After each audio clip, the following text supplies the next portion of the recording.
Wake is one of the nice surprising stories in college football this year, Greg, off to a 6-1 start. For them to get where they hope to, and that's a New Year's Six bowl, they need a healthy quarterback. Jamie Newman, who was injured in their last game, expected to start in this game. I know you're a big fan. I think he is the best kept secret superstar in college football. Physically gifted, his unbelievable arm talent, very accurate, and at 230 plus pounds, he's a very capable runner. Can negotiate in the pocket, can drive the ball down the field. I think he is sensational. Still a little bit raw, but I tell you what, he is going to be excellent, and a big reason why this team has a chance to get to the New Year's Six. He's facing off, though, Tom, against a redshirt freshman quarterback for the Wolfpack. Well, he certainly is, and Devin Leary, the redshirt freshman, he's got all the arm talent you want to have. What he's got to learn to do is how to manage a game, how to run an offense, how to study tape, all the little things that go into being a great player under center. And he's going to get an opportunity today to be the guy for a full 4 quarters. They're running with him. He needs to prove to the staff that he can take this offense to the next level. And we're going to see Leary here momentarily because Wake won the toss and deferred. NC State will receive the ball. Dave Clawson, a National Coach of the Year candidate in a 6th season, the last 4 years, 28-18. They've won 3 straight bowl games. They beat Memphis in the Birmingham Bowl last year, and they're already bowl eligible. So first time in school history, 4 straight years bowl eligible. Been a rough season for Dave Doeren, but a ton of injuries. They're coming off back-to-back 9-win seasons, but they have lost their top 4 cornerbacks. 11 starters in all to injury have been hurt for NC State. It's a short kick fielded by Lesane on the 20, and he will not make it to the 25-yard line. The quarterback last year for NC State was Ryan Finley, and he's starting for the Cincinnati Bengals this week. NC State has started 3 different quarterbacks. Matthew McKay got the call to start 2019, started the first 5 games of the season. Bailey Hockman started the last 2 games, went 1-1, beat Syracuse. And Devin Leary making his first career start, redshirt freshman quarterback for the Wolfpack. And off play action, rolling left here, and the pass on target might have been out of bounds. It was Thomas. As we looked at Leary, redshirt freshman from Timber Creek High School in southern New Jersey, 2-time Gatorade Player of the Year in the Garden State. And the last time a freshman quarterback started a game for NC State was Russell Wilson in 2008. Of course, Wilson finished up playing at Wisconsin. Here's another throw to the sideline. A Mezzi on the catch after the incompletion on first down. And this is a gain of 6. And Leary has great arm talent. Throws a really catchable football, very accurate. Like Luke said, though, just a few minutes ago, a little bit up and down with his decision making, which is to be expected for a young quarterback. But he's going up against a defense that's without a couple of great players themselves. He just needs to be smart with the football, as NC State has been throughout the course of the first few games of the year. They're 112th in the country on 3rd down, and this is going to be close. I think Thomas had enough to move the chains. Nasir Greer in coverage. And it is a first down for the Wolfpack. You know, Greg, when I was talking with Dave Doeren in pregame, the one thing he said he loves about Devin Leary's physical attributes is that he can change his arm angle and he can layer the football. He knows how to change it up versus a throw. He's not just a fastball pitcher. Leary on a half roll, and a nice pitch and catch there. Devin Carter, redshirt freshman receiver, gets 7 yards. You like what you're seeing here? I do. I like the plan, too. You get Leary outside the pocket, simplify the read a little bit, use his athleticism, give him some quick, easy completions before he stretches the field here as the game moves along. Here's another freshman, Zonovan Wright, getting the carry, picking up the first down before he's knocked down at the 45-yard line. So redshirt freshman quarterback, your top 2 running backs are true freshmen. Zonovan Bam Knight, who Dave Doeren told us is one of their leaders on offense, but that's what it's come to. Your true freshmen are your leaders because of all the injuries. Yeah, freshman left tackle. I mean, this is a really young football team that has battled some adversity. Trent Penix in the game, and he's going to pitch it back, a flea flicker, and throwing it away is Leary. Carter was the intended receiver, but Wake Forest read that well as they were trying to take a shot. And there's that shot play. Talk about those quick, easy completions. You lull the defense to sleep. Boom, flea flicker. And a good job there by Leary. Sometimes the best play you can make as a quarterback is to throw it away. Don't make a bad play worse. And just live to play second down. Yeah, it's got to be encouraging for Dave Doran watching that. And in his first series as a starter, making the right decision. Play action here. Leary in trouble and spun to the ground at the 42-yard line. Travion Reed, normally a backup, replacing Luke Masterson in the starting lineup. He gets the sack. Trying to go with an RPO, and you're going to see pressure off the left-hand side. Leary thinks he can beat it as he tries to escape outside, but a nice job defensively by Red, grabbing the shoulder and dragging down the quarterback for the sack. Wake Forest 16th in the country on third down defensively. And this is 3rd and 13. Trying to set up a screen. It was almost picked off and then almost caught. Hines couldn't come down with it. And that was good defense by Jaquez Williams. It's a good job here. You're going to see him just kind of drop back and read eyes. As soon as he knows he can't get back, he sees that the ball's coming out. He sees the quarterback's eyes.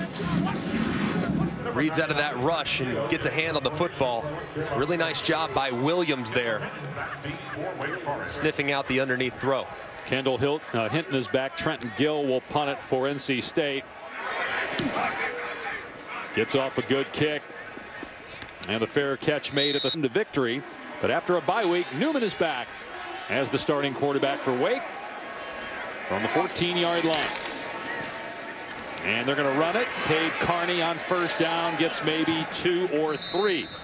Let's introduce you to Jamie Newman, who is a redshirt junior. He's from Graham, North Carolina, which is about an hour east of here, just past Greensboro. Started the final 4 games last year after Sam Hartman was injured, and as mentioned, started the first 6 games this year before that left shoulder injury. But he is 10th in the country, number 1 in the ACC, as Newman carries it here for a couple in passing. Got 17 touchdowns, a touchdown pass in 10 consecutive games. The school record is 11. It's a remarkably special skill set, being able to drive the ball down the field very accurately. So enjoyed watching him play this year. 3rd down and 5. Newman to the air, pressure coming, and the pass is on the money. First down out to the 28-yard line. Hinton on the grab, a pickup of 9. The ball just jumps out of his hand, and you see the numbers, obviously elite throwing the football, and that completion percentage would be much higher if there weren't for a few drops that he's dealt with.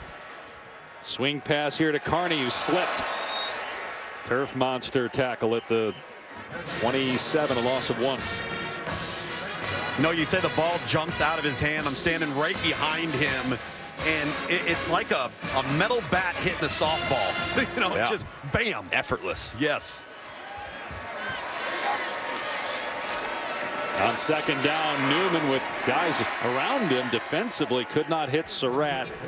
Lewis Asus, who's got 4.5 sacks on the year, had some pressure, so it brings up 3rd down and 11. And the last time we saw this NC State defense, they were embarrassed by Boston College. Got to think they're going to be more aggressive, and Dave Huxtable's going to try to press the issue a little bit more with pressure and blitzes. Newman from the pocket again, hangs in there, throws complete. A first down out to the 43. Hinton again with the 3rd down reception. They get 16 yards there.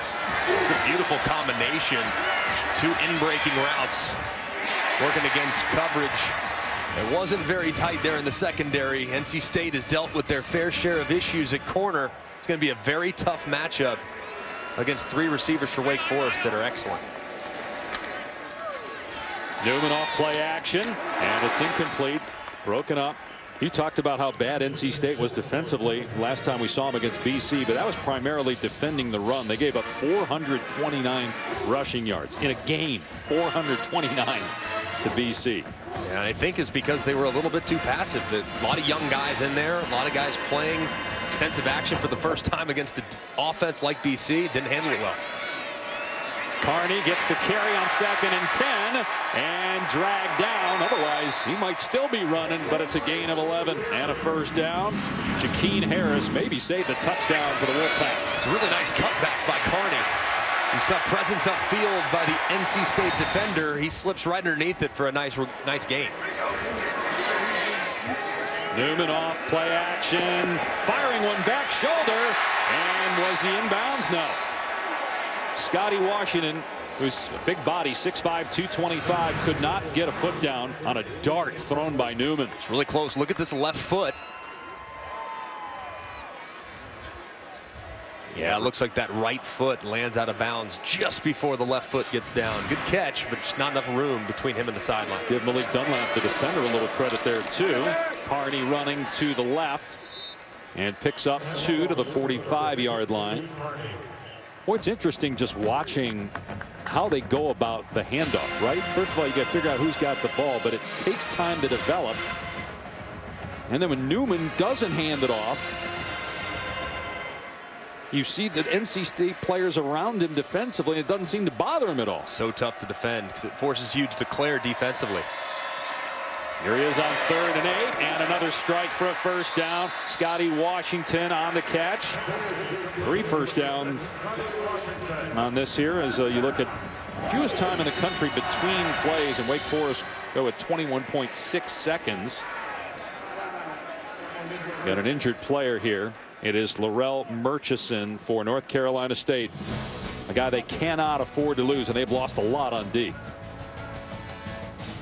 Wouldn't normally think had beautiful facilities. Northwestern, Illinois, South Carolina, and now Wake Forest. We've been treated to several, and what I like about Wake Forest is it's really functional. Everything's right there. Everything that you need as a student athlete within only a stone's throw from your dorms, from the dining hall, and everything you need as a football player. It's excellent. From the 35-yard line, Newman over the middle, got Scotty Washington, and he stretches to the 20-yard line. 15 more yards. We got a tour from Dave Clawson yesterday at the new facility, and then normally the players they're trying to develop. They get them there and coach them up, and you can see the growth of Newman here is going to keep it at the 15. Outside of the 10, heading for the end zone. Touchdown, Jamie Newman. Impressive opening drive by Wake.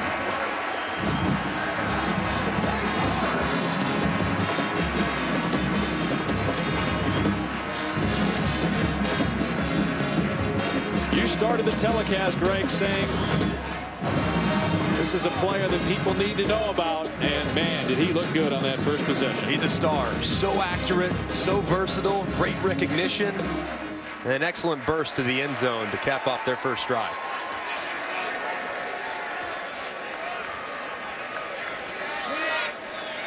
Skiba on for the point after.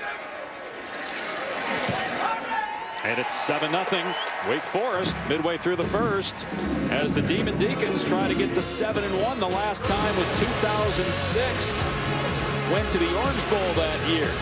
Orange Bowl reps are here to watch this Demon Deacon team. We're off to a great start. Wins this game, Greg. I'm going to go SMU. I think SMU, with their ability to not just beat you through the air with Shane Buechele on downfield throws, they have an excellent running back in Jones. I think can make some plays against that Memphis defense. Another short kickoff here. Lassine elects to return it, and he fumbles the ball loose inside the 5-yard line.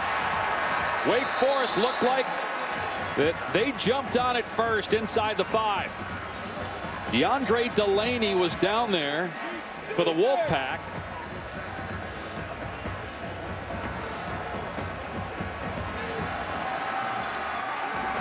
It is NC State ball. A colossal gaffe, or excuse me, Wake Forest ball after a colossal gaffe by NC State. And coming out of there with it, Kenneth Dix. And recovered by the kicking team. Wake Forest ball, first down. Great hit on the ball carrier. That was Delaney who poked it free. Just a great hit, squaring him up, get your head in front of the ball carrier. His helmet hits right on the football, and the ball goes flying. It's a great job by that Wake Forest kickoff team.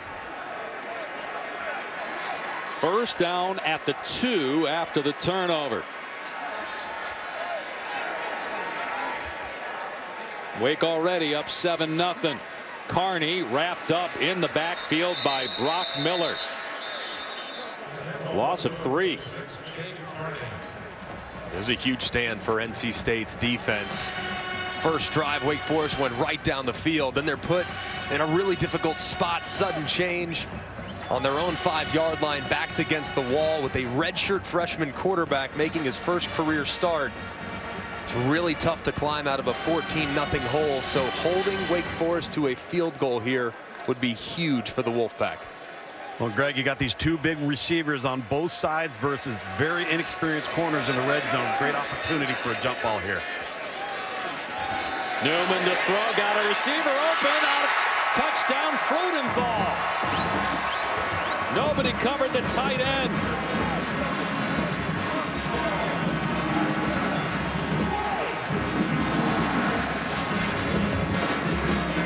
It's a great catch by Freudenthal.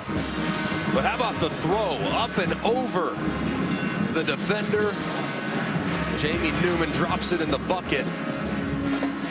And Freudenthal reels it in. Excellent play on the Spider 2. And yet Brandon Chapman, another tight end open. He could have thrown to either guy in the secondary. And it's 14-0 already. Number 23, Wake Forest. It starts with special teams. Delaney with the big hit, recovered by Hicks. And then Newman pays it off, finding Freudenthal from 5 yards away. Touchdown, Wake. Off the turnover forced by the special teams. And you see the leadership there of Newman going down and talking to all the guys on the bench. 14-zip Wake. Deacon 7-1. They still have to go to Clemson. This will be a touchback. Let's check in with Matt Berry in the studio. Again for the first time on Texas A&M and UTSA. Isaiah Spiller down 7-0. UTSA was up. Here come the Aggies. 60-yard touchdown, all tied at 7 on the SEC network. Matt, not a lot of SEC teams playing today. Alabama, LSU, both off. Of course, they play next week. Tuscaloosa, 1 versus 2. NC State ball down 14-0. And they're going to run it here. But only a gain of 2 as Knight was stuffed. Let's go back to that touchdown. Just a beautiful Spider 2. Why banana with a snag? That's for you, Coach Gruden. Beautiful throw by Newman over the top. Freudenthal reels it in. Just excellent design and perfect execution for the Wake Forest offense. Now a lot of pressure on the shoulders of Devin Leary, making his first career start at quarterback. Swing pass here. Out past the 30-yard line. Penix. And about a yard shy of the first down. You tell this story, because it's about you. Yeah, speaking of Freudenthal, he was a resident of Southlake, Texas. His dad's in the oil business. He ended up going to high school in Virginia. But he came and saw me play in the state championship in 2005. I said, all right, be honest. What grade were you in there, Jack? Were you, 9th grade or so? He goes, no, Greg, I was in 3rd grade when that went on, and that made me feel really old. But nice to have a friendly Dragon connection. Happy for his success and what he's been able to do here at Wake. About time you feel old. I mean, I feel old working with you. Oh, he was in 3rd grade and I was a senior in high school. Never good. Out of the Wildcat, Knight on 3rd down, a much needed pickup out to the 36. This is an imperative drive for NC State to kind of get things going. They had a nice first drive. They got their quarterback started, Devin Leary, a couple easy completions. Their defense has struggled the last couple times out, so they need to put something together here to find an answer to what Wake's done offensively here in the first few minutes of this game. So fresh set of downs on the North Carolina State 36-yard line. Going to be a pass play here for Leary with time, throwing it deep. Look out! And it's intercepted by Amari Henderson, his 3rd pick of the year.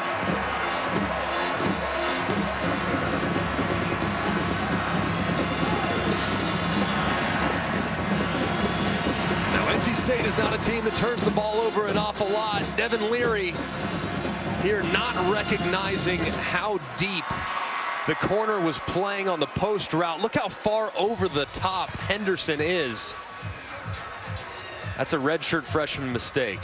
When the corner has that much room, you can't throw the post. That's a check down. You'll get back to it. And that's an unfortunate mistake from the redshirt freshman. That's just predetermining right there from a young player that's got to process through the offense better than that. And you saw that graphic there. Just they don't do this very often. They don't turn it over. Here's a jet sweep to Hinton, and a penalty flag comes in as Hinton got smoked. Tanner Engel for NC State. Personal foul, face mask, defense number 10. 15-yard penalty, automatic first down. I mean, this is the kind of stuff when you're already shorthanded, your forces are depleted because of injury, turnovers, and then, I mean, that was a brutal looking face mask. Man, wow. Dangerous play. Just glad everything's okay with Hinton, but Engel, of course, not intentional there by any stretch. Got to get the guy down as best you can. You got to aim a little lower as you throw that hand out. Newman going to hand it off to true freshman Kenneth Walker. They really like him. Fearless, runs between the tackles there and gets about 6 yards. He's averaging almost 9 yards a carry. Wake Forest has great skill at wide receiver and at running back. Here he is again trying to find a hole. This time he's bottled up, but look at him, he won't go down. Finally, Xavier Lias, who outweighs Walker by about 50 pounds, was able to wrestle him to the ground. A 1-yard pickup, bringing up 3rd and 3. And Wake Forest so far on 3rd down has been excellent. 3 for 3 here in the first 10 minutes of this ball game. Pass play. Newman setting up, lobbing it. Flag down as the pass is incomplete. He's going for Hinton. Holding, defense number 21. 10-yard penalty, automatic first down. So Stephen Griffin commits the penalty. NC State was going to be off the field. Instead, Wake is in NC State territory again. Already leading 14-zip. Yeah, you're going to see it right here. Pretty obvious as he almost tackles Hinton to the ground as he releases for the corner route. It's a good call by the back judge. Yet another big penalty, though, on NC State to keep this drive alive. It's either that or a touchdown.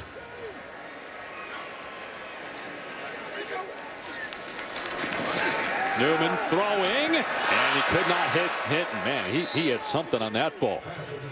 It's the one area where I think Newman can grow is he almost has too much arm for his own good. He throws a fastball to Garrett Cole every time. I mean, he throws heat, and as a result, he's been subject to a couple drops this year, even by a really excellent receiving core. So I think learning just how to adjust the pace and with which he throws, depending on how far downfield the throw needs to be, that's just the next part of his development. But man, he is a special talent throwing the football. Wolfpack bringing pressure. Newman rolling away from it, and an on-target pass to Hinton, who breaks the tackle inside the 25. They get 17 yards on that pass play. Newman leading the receiver beautifully. It's a beautiful route by Hinton to create that separation. Wake going up tempo. Play action. Newman wide open, and what a catch at the 5 by Chapman. 1st and goal at the 4-yard line for Wake Forest. Chapman made it harder than it needed to be, Greg. Man, that was an excellent catch. Staying with it. You see the ball bouncing around a little bit, but secured. Excellent catch by the tight end. Run play as Walker is smacked. Met in the backfield by Aleem McNeil. You said earlier that NC State couldn't afford to get down 14-0, had to hold them to a field goal. And here we are in a situation where if it's 21-0 in the first quarter with a lack of firepower and injuries for NC State, look out. Newman powering his way to the goal line. They stack him up, but there's some push by Newman, and he's in the end zone for the touchdown. It's 6'4", 230. They could not keep him from hitting pay dirt.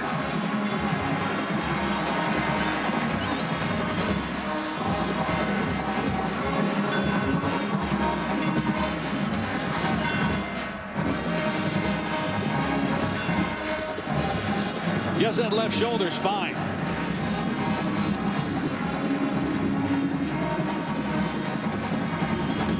Two touchdowns on the ground, one through the air for Jamie Newman.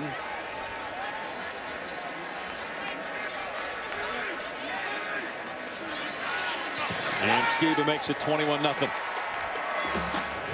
Couple of early turnovers for the Wolfpack have them in a very deep hole as Amari Henderson reels in the interception. And Jamie Newman takes it the other direction and finishes in the end zone to give them a 9 yards. Boston College up 10-7 on ACC Network. And back here, it's going to be a touchback on the kickoff. Lassane, who coughed it up earlier, not taking a risk. Well, NC State's down 21-0, and here's a big reason why. They have had a ton of injuries. They played the second most freshmen in the country next to Clemson. And, you know, Clemson, they have freshmen that are better than a lot of people's seniors, and they've played so many guys because they've been in blowouts. But, I mean, these are key guys that NC State has lost and really can't do without. And especially at premier positions, too. I mean, corner now in college football is a premier position. To think that you are relying on your 5th best corner to be your one and moving guys from safety to corner, it's a really, really tall task. A stoppage of play here. Start. Offense, number 71. 5-yard penalty, first down. It's the left guard, Joe Sculthorpe. They just are coming apart here. Turnovers, penalties. I mean, coming off a bye week. And 30 penalty yards, 2 turnovers, leading to 14 Wake Forest points. You just can't make those self-inflicted mistakes against a team with this much firepower offensively. True freshman Jordan Houston in at running back, and he's going to lose about 4. Run down by Kamara.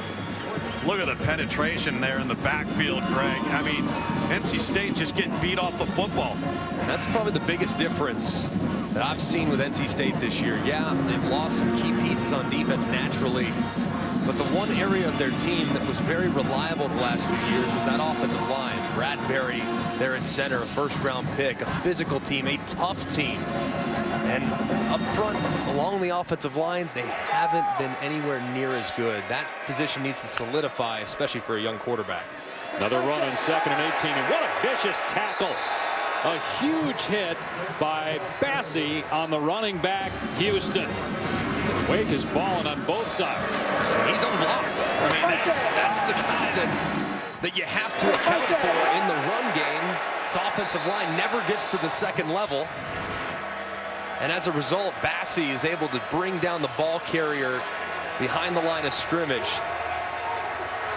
Can't have free runners on stretch zone plays. So back-to-back negative plays for NC State. Now they go empty on 3rd down and 19. Leary's pass overthrown, incomplete. Kerry Angeline was in the vicinity, but rough start for the Wolfpack. Dave Doran's got to settle this group down because of their youth, they don't have a lot of great player leadership. Guys are kind of figuring themselves out, and it's difficult if you don't have a lot of experience to step up and be that alpha. Dave Doran's going to have to settle this young group down. So there's plenty of football left. Just got to take it one play at a time and quit trying to do too much offensively and defensively. Gill the punt. Gets rid of it quickly. Line drive to Hinton. Has some running room, but can't make the first guy miss. So Wake will have to start inside the 35-yard line. So #1 special teams, which led to a Wake Forest touchdown, a 14-0 lead. Yeah, I mean, piece of cake, touchdown, starting 1st and 10 or 1st and goal from the 2, and then you have the interception on the post by Henderson. Jamie Newman in this offense goes right down the field, 8 plays, and stretches their lead to 21. Jamie Newman has been excellent today, both on the ground and through the air, being smart with the football and negotiating defenders and being the playmaker that he's been all season. Good to see him back healthy. Newman to throw, and that is caught by Surratt. And Sage Surratt able to get the first down. That's his 54th catch of the year. Number 2 in the country.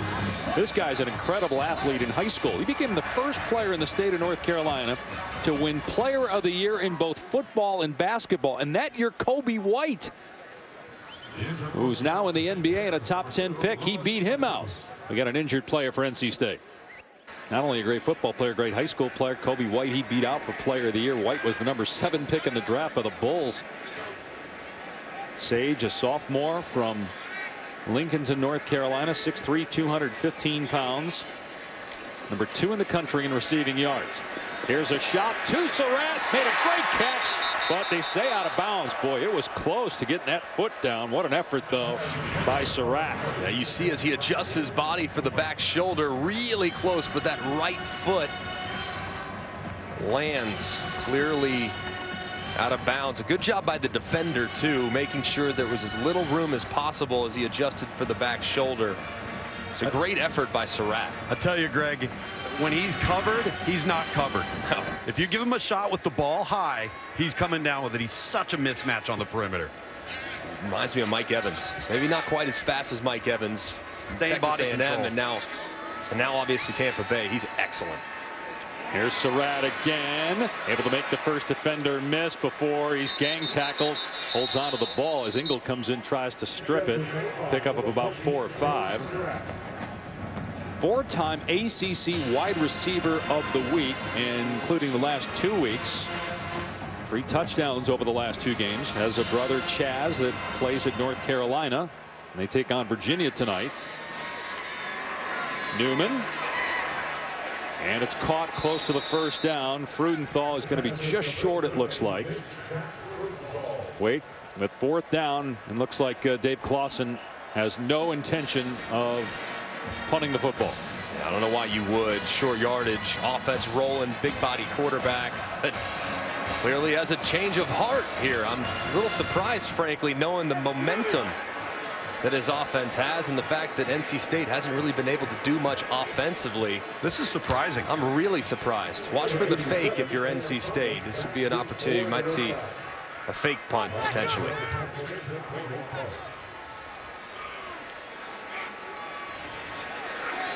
Dom Maggio to punt.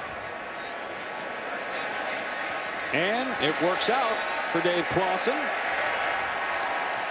There are penalty flags down, though. It's downed inside the 5, but let's see what the flags are about.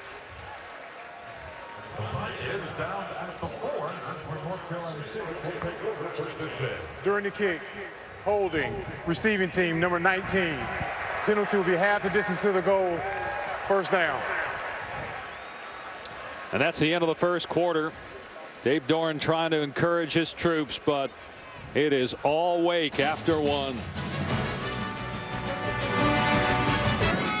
As we get ready to start the second quarter, but officially it's still the first quarter. No time on the clock. NC State backed up as you look at Devin Leary, redshirt freshman quarterback, lined up about 4 yards deep in the end zone.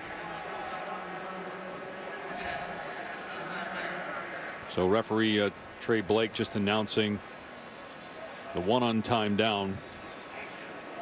Trent Penix is the running back. 21-0 Wake Forest.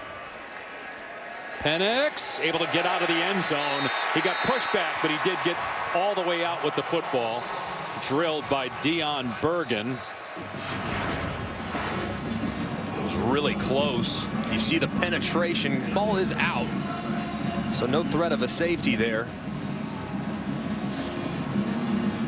Man, this offensive line so far for NC State having a tough day against a disruptive Wake Forest front. All right, now they got to take the ball, go all the way down to the other 2-yard line. Let's check in with Matt Berry while they're doing that. All right, guys, let's watch a little big fella football. Purdue, Nebraska, shovel pass gone bad. 6'4", 325-pound Darian Daniels takes it inside the 3. Nebraska would settle for a field goal right now. 10-0 Huskers.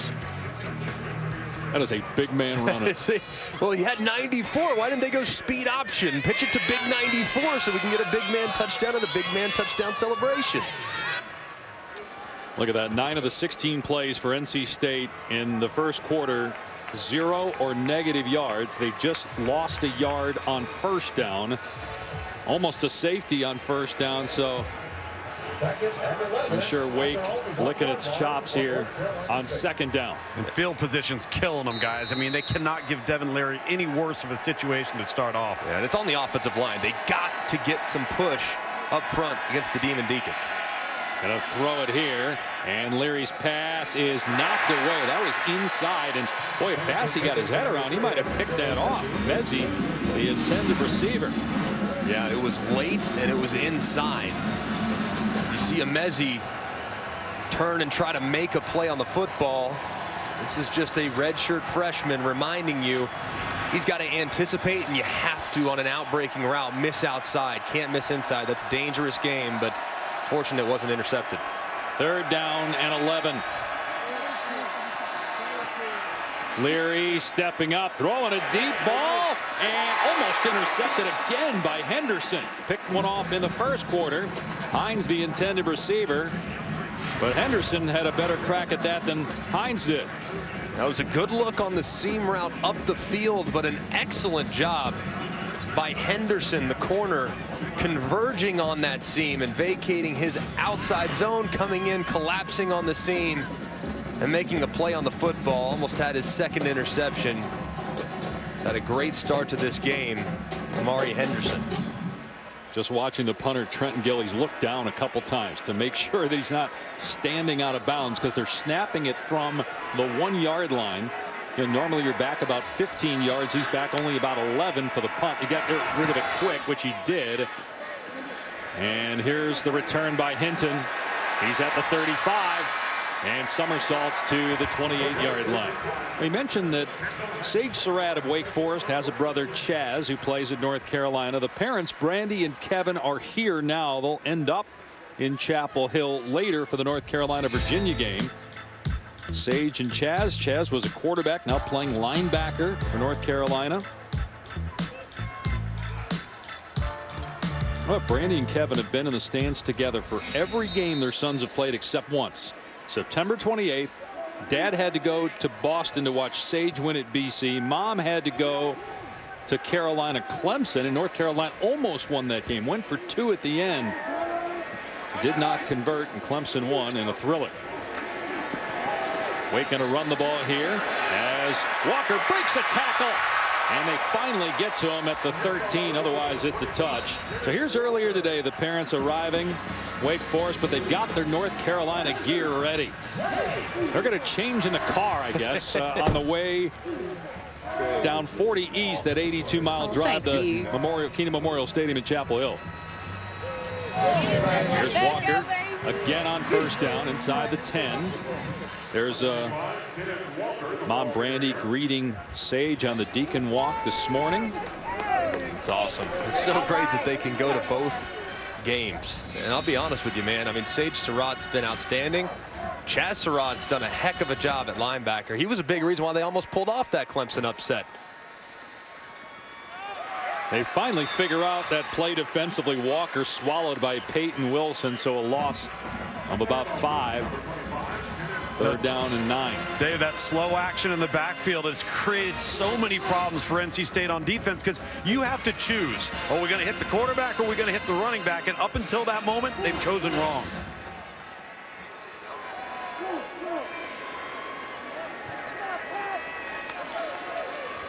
Third down.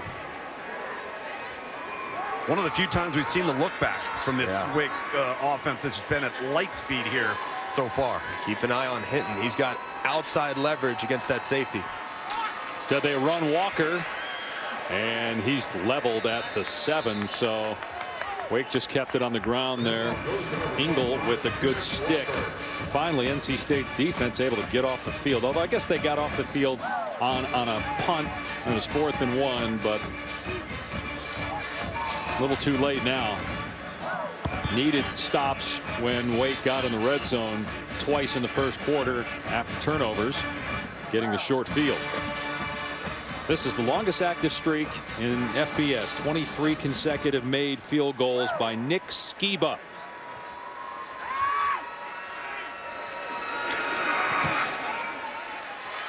And it's 24 in a row. His last miss came against Notre Dame in September of 2018. 24-0 Wake Forest. Allstate will make a contribution to the university's General Scholarship Fund. Thank you, Allstate. First Saturday of November. The initial college football playoff rankings will be announced on Tuesday. Will be interesting to see where these Demon Deacons are. 6-1 on the season, ranked 23rd in the AP poll.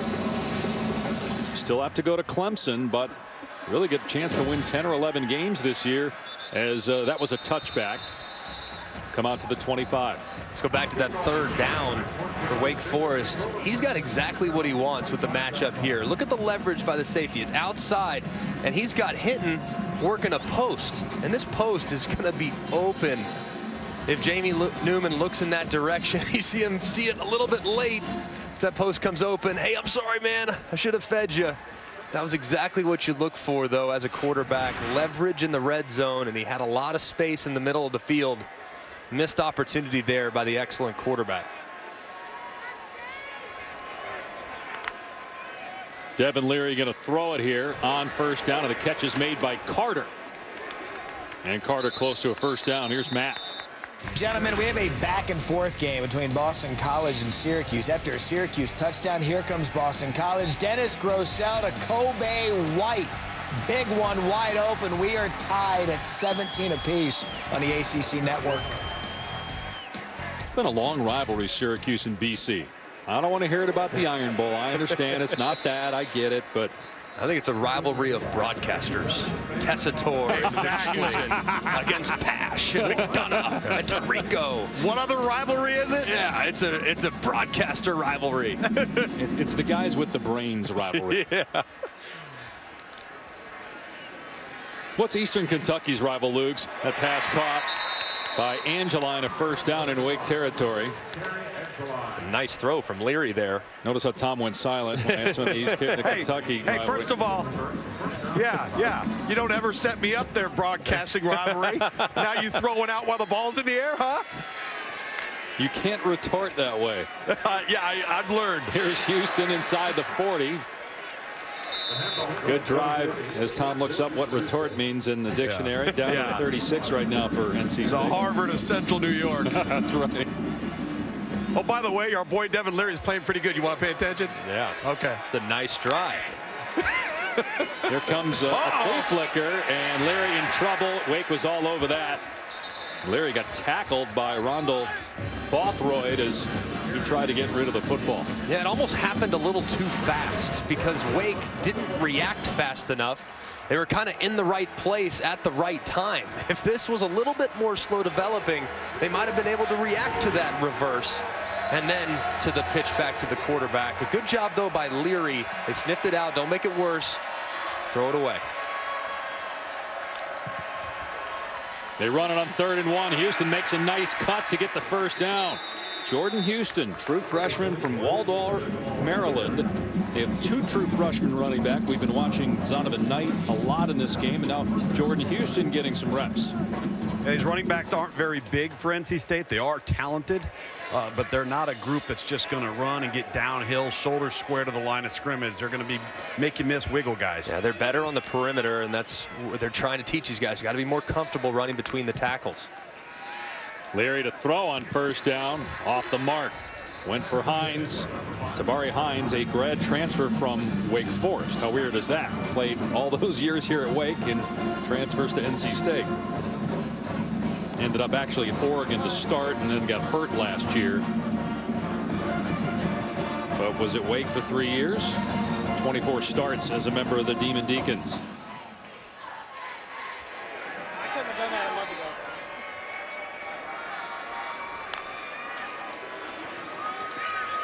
Out in the flat to Carter. It's going to be 3rd down and long here for NC State.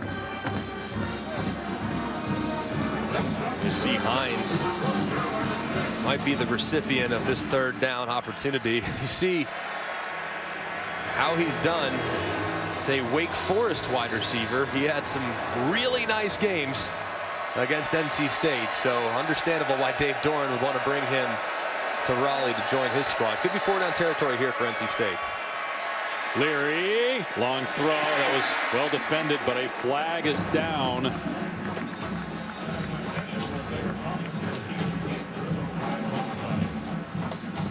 Basham was there for Wake Forest on Devin Leary and might have gotten penalized. Yep. Roughing the passer. defense, number 9. 15-yard penalty, automatic first down. Basham was coming off that right edge, and you see him hit the quarterback in the head, and that's what you have to do. They're trying to protect the quarterback at all costs. You can't hit him high, and you can't hit him low. There, Basham, as he tried to knock down the pass, hits Leary in the head. I know most defensive guys would be rolling their eyes, but by the letter of the law, that is the correct call. Here's a pitch to Lassane inside the 10. He stumbles and got the first down, though. It's going to be 1st and goal for NC State at the 3-yard line. It's a huge drive right here, Greg. Just from a confidence perspective for NC State to drive the length of the field after virtually being non-existent on offense here in the first half. And they've got back to the quick underneath passing game, not trying to do too much. Don't put too much on your quarterback's shoulders. And for the first time, it feels like the offensive line's answered the challenge. They've been able to run the ball a lot more efficiently these last few plays. They fake the jet sweep, and wide open in the end zone is Angeline. Touchdown, North Carolina State. It's a really nice design here by offensive coordinator Des Kitchings. They just had success on the jet sweep, so this time they come back, they fake the jet sweep. They release that tight end to the back of the end zone and find him for the touchdown. Excellent response from NC State. Had to have it there, because if they didn't, this game could have gotten out of hand. Can they get a stop, though? That's the question.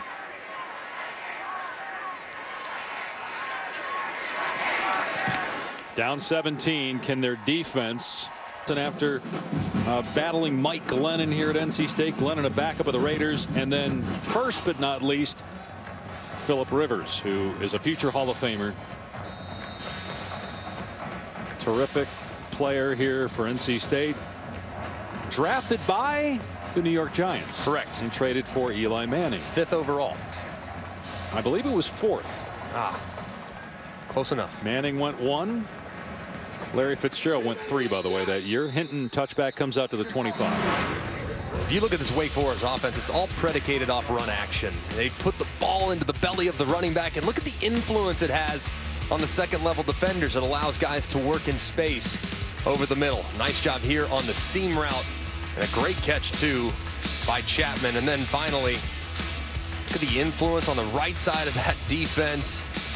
Throws it right over the top to Freudenthal, who reels it in. Jamie Newman has been excellent today, very accurate, has been decisive in the run game as well. It's been fun to watch him operate and the impact he has with some of that run action against those defenders for NC State. Newman has NFL potential at quarterback for Wake, as he throws another strike to Surratt out to the 37. Can you name another quarterback from that 2004 draft that was picked in the mid-teens and has won a couple Super Bowls? 2004, that would be Ben Roethlisberger. They would. Good. Come on. Newman's got some Roethlisberger qualities, right? Big body, hard to get to the ground. He put some touch on that ball. Surratt just couldn't come up with it. Well defended by Dunlap. He's made some good plays. And 2nd and 10 now for the Wolfpack. I think Newman is a slightly less physically imposing version of Cam Newton. I really believe that. Now, Cam burst onto the scene in 2010, won a national championship, won a Heisman. If you see Newman, I mean, Newman is 6'4", 230, about 30 pounds lighter than Cam. Maybe not quite as explosive in the run game, but he's got a huge arm. He's a raw talent. I think he's much more accurate than Cam. I agree. I think he's more accurate than Cam. You look at the ball placement. Everywhere he's put it today, it's been in favor of the receiver. And the beauty of it is, if you're Dave Clawson, you get this guy for another year. On 3rd down, Surratt with a catch. And forward progress where he initially caught it should be enough for a first down. Let's see where they mark it. And it is a first down to the 46-yard line. I think an NFL scout is going to just fall in love with Jamie Newman. I think he's a first-round pick. Just can't wait for more of the world to find out about how capable he is. Carney gets the carry into NC State territory for a 6-yard run. When you look at his release, he's a little like Cam. You look at him side by side. Look at that ball in phase. Look where it is behind the head. It's not really high. It's a little bit more of a 3/4 with a low elbow release. Very similar to Cam. Well, he is accurate, man. I mean, almost every throw as there is a flag down in the backfield as he hits Surratt is on the money. Personal foul, illegal hands to the face. Defense, number 11. 15-yard penalty, automatic first down. It's on Peyton Wilson, another penalty by NC State. Well, You'll see the pressure over here on the left-hand side. He was blitzing, and you see his left hand get up, and you see also the head of McGinn go back. That's a good call by the official. 6th penalty on NC State. Meanwhile, Wake Forest is the 2nd least penalized team in the country. Only 28 penalties on the year, and 1 so far in this game. Newman back to throw, lobs it. Hinton got it inside the 5.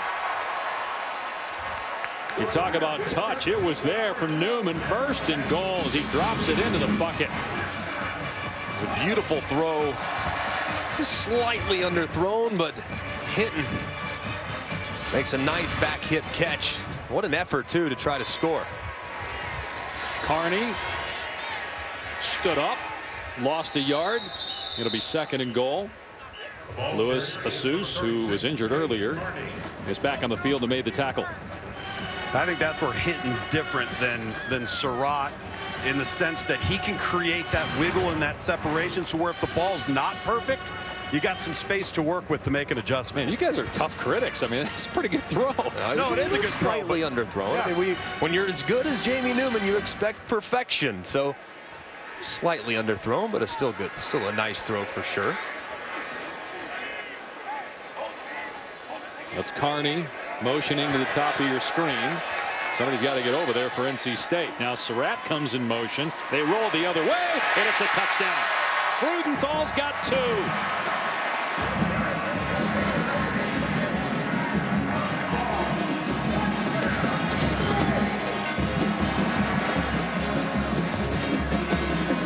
Most points in the first half this season for Wake Forest.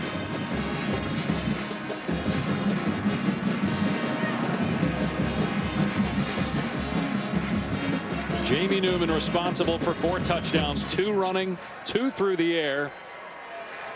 Good response by the Demon Deacons after NC State got on the board. Skiba makes it 31-7. A great design by Warren Ruggiero, faking the jet sweep to your best wide receiver, Sage Surratt, and then sneaking Frudenthal into the end zone for the 2nd time as the Deacons extend their lead. Xfinity with Greg McElroy and Tom Luganville. Dave Pasch here in Winston-Salem. Wake Forest in front 31-7. Deacons trying to get to 7-1 for the first time in 13 years. And they're at Clemson in 2 weeks. Might be an interesting game. Lassane on the return up to the 22. Here's Matt Berry. Okay, guys, starts you off with a studio update. Nebraska-Purdue. Jack Plummer to King Doru for the touchdown. Boilermakers get back in this one 10-7 down to Nebraska. Zach Charbonnet continues to play some good football. 2nd rushing touchdown of the game.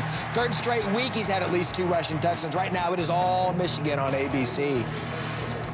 A lot of people were interested in how Michigan would play this week after the huge win against Notre Dame. So far, so good for the Wolverines at Maryland. And good run here by Houston out in the open field.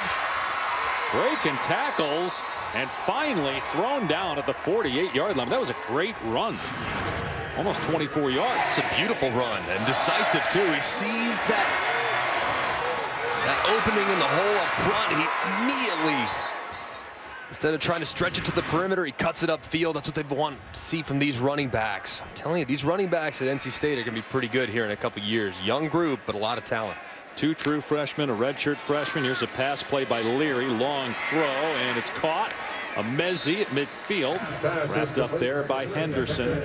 Pickup of 6. At least they've got some continuity here, Greg, in terms of an offense. They got some creativity. They're running it, got some balance and sustain, keeping the ball away from Wake more than anything. Right. Problem is those 2 turnovers early were just killer. Mezzi tackled short of the line to gain by Bassi. The first 5 drives, they had 11 yards and a turnover on after it was 7-0 on the kickoff, and Wake recovered the ball at the 2-yard line and scored 2 plays later. Then on the next possession there was an interception, led to another Wake touchdown. Now it's 3rd and 1 for NC State. They'll run it, and it's a first down and more for Penix inside the 30-yard line. Gain of 20 on 3rd and 1. A good job on the offensive line. Look at how they work to the second level. The center, Grant Gibson, he finds that linebacker that's about to make the play. He peels off of the guy he was going to block, takes care of business there, and allows for the conversion. Leary caught inside the 25-yard line by Hines. Well defended by Taylor. Nearing 4.5 to go here in the half. Look, Greg, one of the things Devin Leary's got to do is he's got to be decisive, because he's got a bit of that hitch in his release where he telegraphs the throw, so he can't afford to be late. It's his first career start. He had thrown 41 passes before today and almost threw a pick. They jumped the route. Henderson, man, he is a ball hawk. 3 interceptions on the season, 1 today, almost had one on the last drive and was close to getting one here. Yeah, and Luke's mentioned that long kind of wind-up delivery on those short throws, and they've thrown a bunch of them these last couple drives. Allows those defenders to see when that ball releases. As soon as he opens those hands away from each other, the defender can trigger, and that's exactly what he did there. Almost made a play on the football.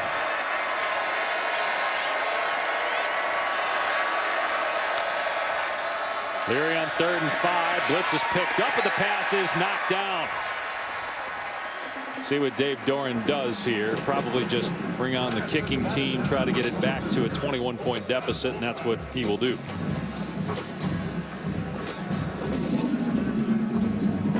He's got a good kicker in Christopher Dunn, who at one point had made 19 consecutive field goals. One back to last year. He's missed 3 times this year. Career long of 49. This will be a 40-yard attempt.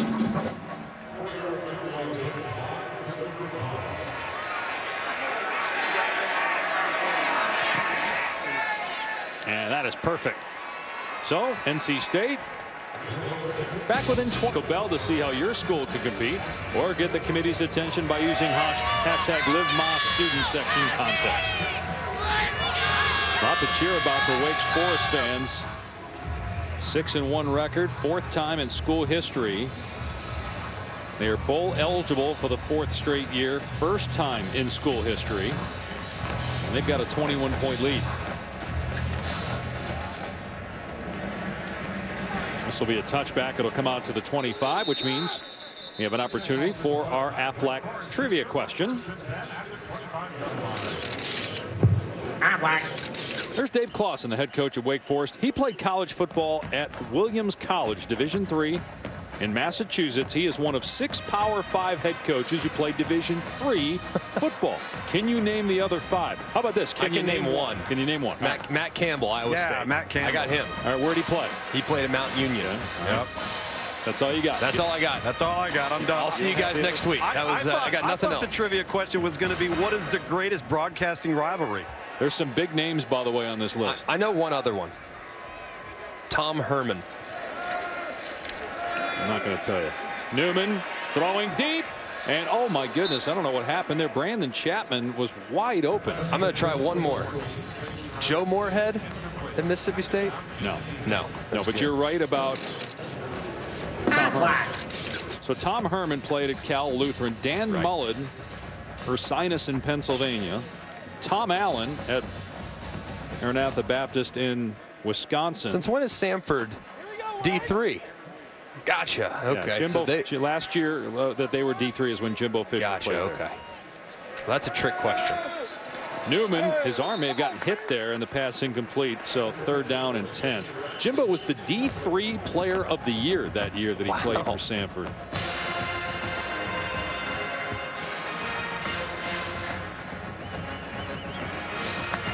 Big 3rd down here for NC State's defense. Got a little momentum here. Jamie Newman's been perfect throwing on 3rd down. Well, he was very fortunate on that last play. He hit his throwing hand on the helmet of the defender. That's dangerous, man. Yeah. Really tough. Can NC State get off the field? Newman has time. Over the middle, incomplete, but here come flags. Chapman, the intended receiver. Harris was all over him. Another penalty on NC State. That's the 7th. A ton of contact there over the middle of the Pass field. interference. Defense, number 39. 15-yard penalty, automatic 1st down. And Jakeem Harris has been a guy actually singled out by Dave Doran and his defensive coordinator, Dave Huxtable, saying they're really excited about this young man's upside. There, man-to-man coverage against the tight end's always difficult, but a little bit too much contact. Easy call for the back judge. So 6th penalty on NC State. Wake with all of its timeouts remaining. They're going to run Walker here.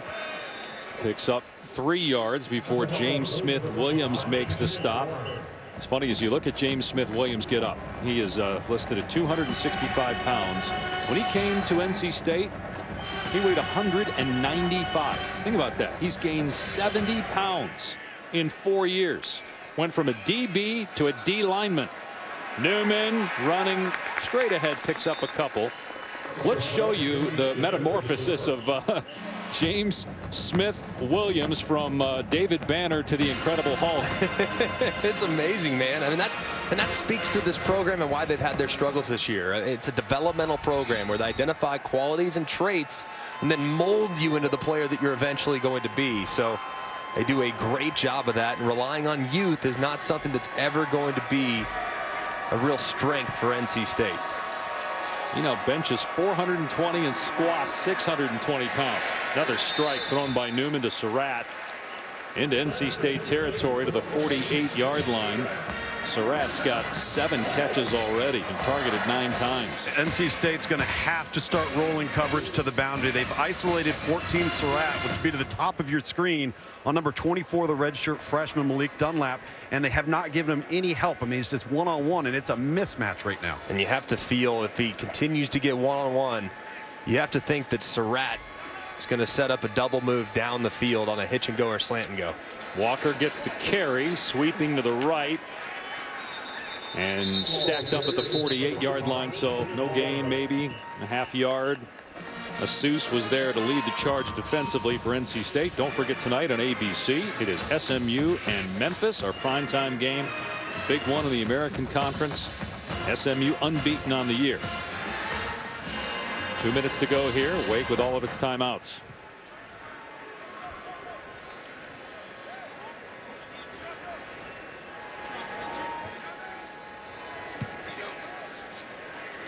Another run play. Walker spins away from the initial tackle attempt, and then Ingle stops forward progress after a 2-yard gain. Wake's going to be very mindful of that clock, knowing that NC State still has 3 timeouts at their disposal as well. To be smart with the football and don't give it back to NC State with any additional time. Well, NC State on 3rd down defensively not been good. Wake is 5 of 7. They've converted on penalties as well by the Wolfpack. This is 3rd and 8. Newman with a ton of time, and Hint with a nice catch in traffic for a 1st down. Gain of 14. That was a beautiful throw and catch. In traffic, Hinton hanging on to it. Timeout called by North Carolina State with 52 seconds to go. Timeout. Let's go to Matt Berry in the studio. Their first of the That is half. coming up on the Alexis halftime report. A back-and-forth game between Syracuse and Boston College, although Boston College has pulled ahead a little bit. Plus, Michigan's momentum continues, and we'll get you set for Georgia, Florida coming up. Jesse Palmer, Joe Galloway join me coming up on the Alexis halftime report. All right, Matt, what are you guys looking forward to in that Georgia-Florida game? We've seen Florida in person, and I know obviously you guys watch a lot of Georgia tape. I'm looking forward to seeing Georgia get back on track. I feel like the narrative of their team not being a good team is greatly exaggerated. And Jake Fromm being just an average quarterback. Lugs, I feel like there's been a lot of negativity ever since that South Carolina game surrounding this Georgia offense. But I think they're going to put their best foot forward today and play a really nice game against a really good Florida team. Well, we've got to acknowledge, too, just how many new faces are around Jake Fromm for the first time in his tenure there at Georgia that are still kind of gelling and coming along. And at some point or another, they're going to have to put it all together. Wake Forest by 21, looking for more here at the end of the half. Newman, again, a ton of time, dumps it off to Hinton, who makes two defenders miss. And Kendall Hinton from Durham, North Carolina, converted quarterback. Dave Clawson, the head coach, told us he reminds him of Brian Westbrook, who played for the Eagles and played at Villanova when Clawson was coaching there. Here's Newman taking a shot and knocked away at the last second from Scotty Washington. Devon Graves, a safety who has to play corner because of all the injuries for the Wolfpack, was there and got a piece of the football. And a great job by Graves, too, extending against the 6'5" Washington, who's such a handful on those vertical jump balls. Slightly underthrown, but a nice play defensively by the converted safety.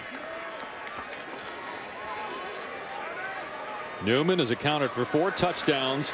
He's run for 2, thrown for 2. He hands it off here. It's Ken Walker, the true freshman, down to the 15 for 5 yards. And a timeout called here by Wake Forest, 2 remaining for the Demon Deacons. 3rd down coming up. Time now for today's Wendy's Weekend Watch. Mentioned Florida, Georgia coming up at 3:30. Here are the games on our networks. Miami, Florida State on ABC, pair of 500 teams.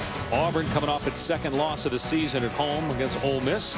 North Carolina, Virginia, our ACC network primetime game. That's a good one. ACC primetime, Virginia, Carolina, of course, on ABC, SMU and Memphis. Really good game there on ACC network in Virginia, North Carolina. Winner going to have the inside track for the ACC Coastal to potentially get to the ACC championship game. You see Brandy and Kevin Surratt got to be so proud of what their sons have done here in the state of North Carolina. Sage here at Wake Forest being so elite as the ex-receiver, and then Chaz Surratt, the old quarterback to linebacker transition. Who doesn't make that one? And man, everybody does that. Everybody wants to do that. Exactly. He has done a great job too, and has been a big reason for the turnaround there under Mac Brown and Chapel Hill. Here's Newman, 3rd down, pass over the middle, incomplete. No flags. Chapman, the intended receiver. So it's 4th down and 5, and Wake Forest will settle for 3. There's a little bit of contact. Jakeem Harris had a penalty that extended the drive a little earlier. There, a little contact, but I think it was a good no call, just seeing where the ball was thrown. It's going to be way out of the reach. Good job there by the official keeping the flag in his pocket. Just a reminder there that it's 24 consecutive made field goals for Skiba.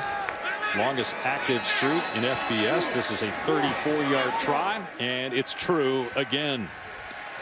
So you mentioned about the Surratt parents. They are here, and shortly, when the game is over, they'll hop in the car.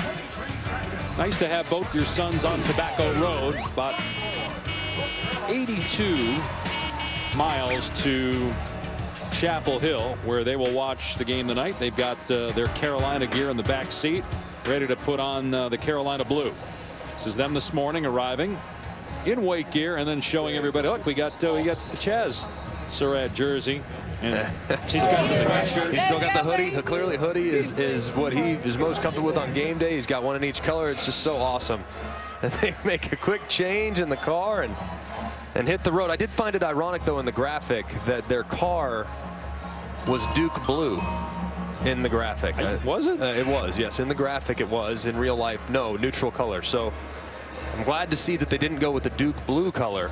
That would have been really ironic, considering their boys play at both Wake Forest and UNC. Yeah, their car's silver. What's up? Oh, that's got to be so fun for them to see their boys having a great time and having great careers. And I'll tell you what, they've been a lot of fun to cover here throughout the course of this season. NC State has 2 timeouts left, but only 23 seconds. So let's see what happens on the kickoff. It's just going to be fair caught by Lassane. Come out to the 25. Kick off your Week 8 NFL Sunday with ESPN and the ESPN app. Tomorrow, Sunday NFL Countdown, 10 Eastern time. And then Monday Night Football division rivals Dallas and the Giants at 8 Eastern, 5 Pacific. And ESPN Deportes as well as the ESPN app. Daniel Jones, starting quarterback for the Giants, who are 2-6. Dallas, perfect in the division, has struggled outside the NFC East. There's Penix, and he gets a first down. So let's see what Dave Doeren decides to do here. 2 timeouts left. Clock stops momentarily to move the chains. Well, this is an area that Dave Clawson and his defensive staff are going to have to address at halftime. Some run game troubles here in the second quarter. Leary to throw and fires into traffic. It is caught at the 39-yard line with 5 seconds left. It was Carter that made the catch. Now, they got a good kicker in Christopher Dunn, but he probably needs to get about 5 or 6 more yards to get into range. So a timeout's going to be called here.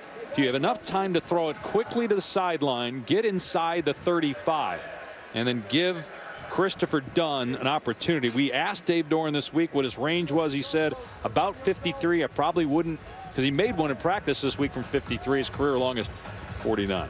All right, overall, you touched on at the top of the telecast, Jamie Newman. So, folks, if you haven't had a chance to watch him, this is the first time you're seeing him. Yeah. You're seeing a guy that's maybe not just a future star. He's a star right now. He's a star right now, and I think everybody needs to recognize the talent that this guy has. I mean, he's ridiculous. He really is. I think he is as talented as anybody in the ACC, including that of Trevor Lawrence. I know Trevor Lawrence is the guy that everyone thinks, well, first overall, and rightfully so, Trevor Lawrence is going to be a very wealthy man playing quarterback.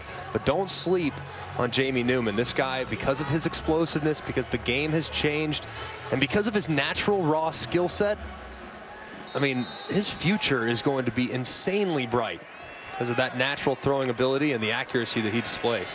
Leary, well, forget the field goal now. Shot to the end zone. Hail Mary at the end of the half. And it's incomplete. A little surprised with 5 seconds left. They didn't just make a short throw to the sideline and see if they had enough time for a long field goal. It is 30. With Greg McElroy, I'm Dave Pasch. Tom Luganville down on the field. And this is a team to watch here, Greg, over the next month. They still have to play at Clemson, but nobody should sleep on the Deacons the way they're playing. No, they're for real, especially in the offensive side of the football. I mean, they can really spread you out with the excellent wide receivers that they have. They have a dynamic quarterback who's extremely accurate on all throws, really. Outside the numbers, inside the numbers. They can read the middle of the field. So this is a dynamic group offensively that's going to put a lot of defenses in conflict over the next few weeks. And I know you love the way that that Jamie Newman is playing, and you talked with Dave Clawson yesterday, and look, if Newman's at Oklahoma or Ohio State or LSU or Alabama, he's getting a lot more press.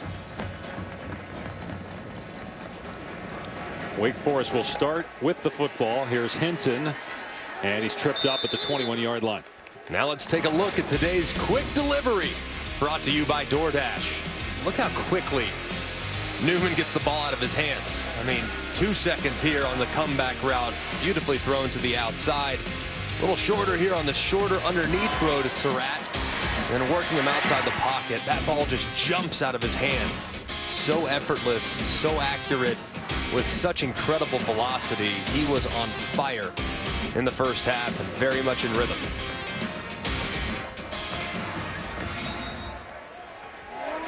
Newman back out there for first down on the 21. And he's going to hand it off to Carney, who's tracked down from behind a 3-yard loss. Let's check in with Tom. Well, fellas, Dave Doran obviously disappointed more so than anything else in the first quarter, because now you're just digging out of a hole. Field position, turnovers, and the inability to stop the run and get off the field for this football team has killed them. And the second quarter, he told me he's really pleased with how Devin Leary's responded. Yeah, Leary looked solid as Surratt makes the catch. It's going to bring up third down. The problem, as you said, has been NC State defensively. Can they get off the field here? Forces are depleted on defense. They've had to play 39 different starters this year, including Leary. This is his first start at quarterback. Keep an eye on a locked hitch to the top. Surratt. There it is. And it's a first down catch. Another conversion. Take a look at our first half stats brought to you by Dell Technologies. We already showed you the numbers for Newman. They dominated time of possession. Penalties and turnovers really hurt NC State. They had back-to-back turnovers, including one on kickoff that led to a touchdown for Wake. Newman going deep here for Washington, and the throw is on the money. Washington inside the 10. Finally, they drag him down inside the 5. Another perfect throw, 57 yards. Just a beautiful throw up the field. So much air underneath. Off play action, you get that one-on-one. Washington is out the gate. Really nice big play there for the Demon Deacons. But Washington is hurt, and that could be a huge loss. Maybe not in terms of the impact on today's game, but he's a guy that is so reliable and is one of Jamie Newman's favorite targets, along with Surratt. They're working on his right ankle here, guys, as they look at him on about the 2-yard line. And Greg, as he tracked that ball, when you watched the direction he was going and then where the ball was actually thrown, he ended up tracking that thing coming back inside. When I was standing on the sideline, it didn't even look like it was going to be caught. He did a good job of adjusting to the ball that was slightly inside. As you see him going down and grabbing that right ankle, rolled up awkwardly. We hope Scotty Washington's going to be okay.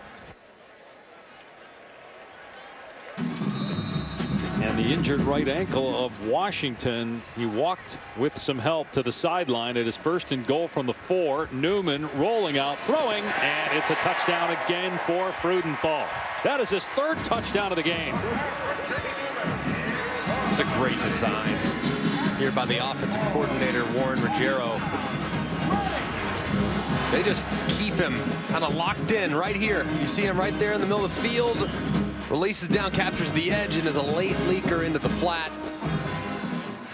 It's so sneaky. It's very sneaky. That's a really, really tough thing to cover defensively, especially when you're so concerned with keeping leverage to those initial guys into the flat.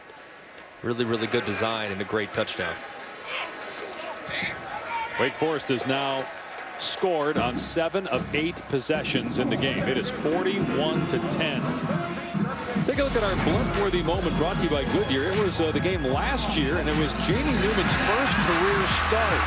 A great finish as the Deacons came from 10 points down in the 4th quarter, scoring a pair of touchdowns as they knocked off then number 14 NC State. Sam Hartman had a season-ending broken leg the week before, which forced Newman into action. That was just the beginning of something special. How about Freudenthal? He had 1 touchdown on the season coming in, 3 today, and 4 in his career against NC State. Had the game-winning touchdown in that game last year at Raleigh.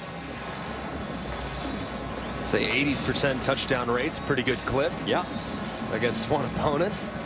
Freudenthal had a nice day, and NC State's had no answer for him inside the 5-yard line.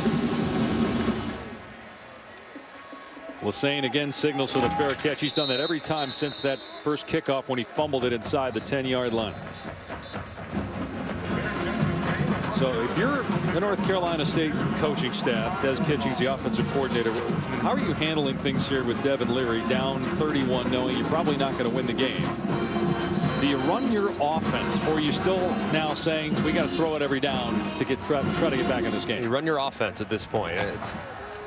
You don't want to go all of a sudden to a one-dimensional spot because that makes it easier on the defense. So I think you still run your offense, mix, run, pass.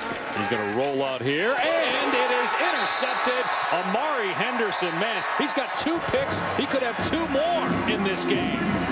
What a ball hawk.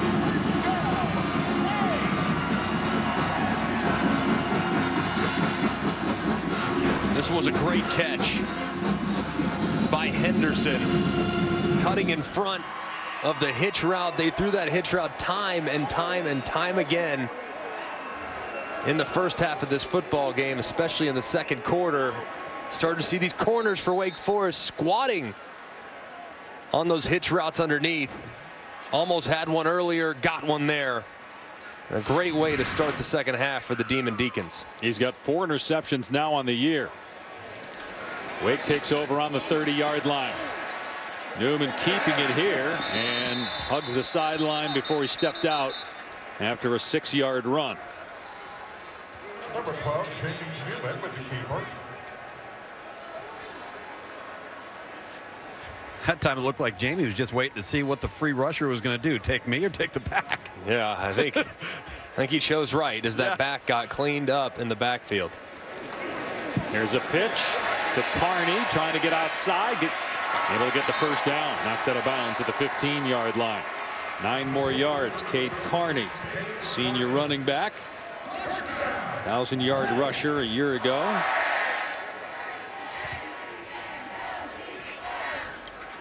So first down at the 15.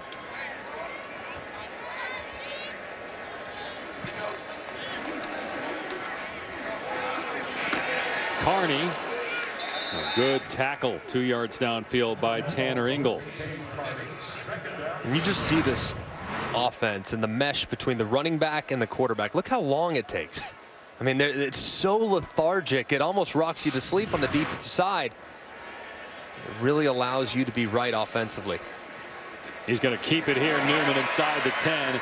I mean, just watching that previous play as he's close to a first down, I mean, he's walking forward with him. Right.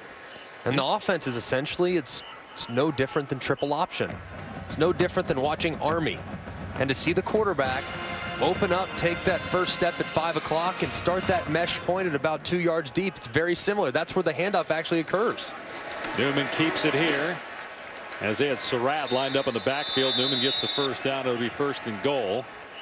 You know, Greg, one of the things, too, that I found interesting when we talked to Wake Forest coaches is how this has helped them in pass protection. Because that slow, long, drawn-out fake, it forces the defense to have to commit to the run. That's your first priority. So how do you convert from run to pass rush so late after Jamie Newman pulls it? Really help limit sacks and pressures on the QB. Newman will throw it here. That's deflected at the line of scrimmage, incomplete. It's intended for Roberson. It takes a long time, though, but it really allows Jamie Newman, whoever's a quarterback, it allows him to really diagnose what the defense is doing. So the defense really can't be right. If the quarterback makes the correct decision, they can't be right regardless of what the play is called. They fake the jet sweep. Newman in trouble and sacked at the 14-yard line by Drake Thomas. Really the first time today that we've seen a really great play from NC State's defense, setting up 3rd and goal from the 13-yard line. You would think probably gonna, if they get one-on-one, they might try a chance at a fade, but it's like they're gonna take a picture, and based on the defensive alignment right here, I wouldn't expect Wake Forest to get too aggressive with this one unless they can find a one-on-one matchup with one of their talented wide receivers. Maybe they're thinking 4-down territory too here. See if you can get a chunky yardage here on 3rd down. They are going to run Carney. He makes it back inside the 10 down to about the 8, so it's 4th and goal from the 8. And Dave Clawson will send on the kicking team. He thought about it, though. Yeah, it's just so hard to convert on 3rd and goal from the 13. I mean, the likelihood of scoring a touchdown is almost smaller than something horrible happening, like an interception that could give momentum back to NC State when a field goal could essentially ice it.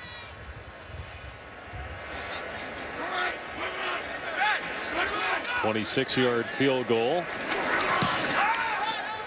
And the streak continues. Skiba's made 26 in a row, but it all started with the interception by Amari Henderson.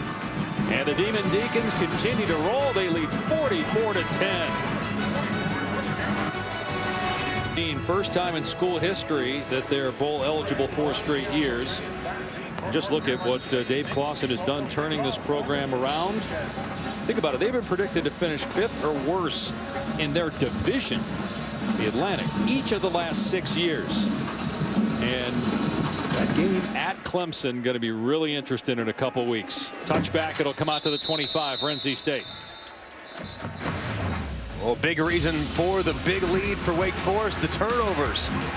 Here on the kickoff return, Lassane puts it on the deck, and the Deeks recover it inside the 5-yard line. Then the overthrow on the post, where Amari Henderson could track it, and then the first play of the second half. So Amari Henderson squats on that hitch route on the boundary.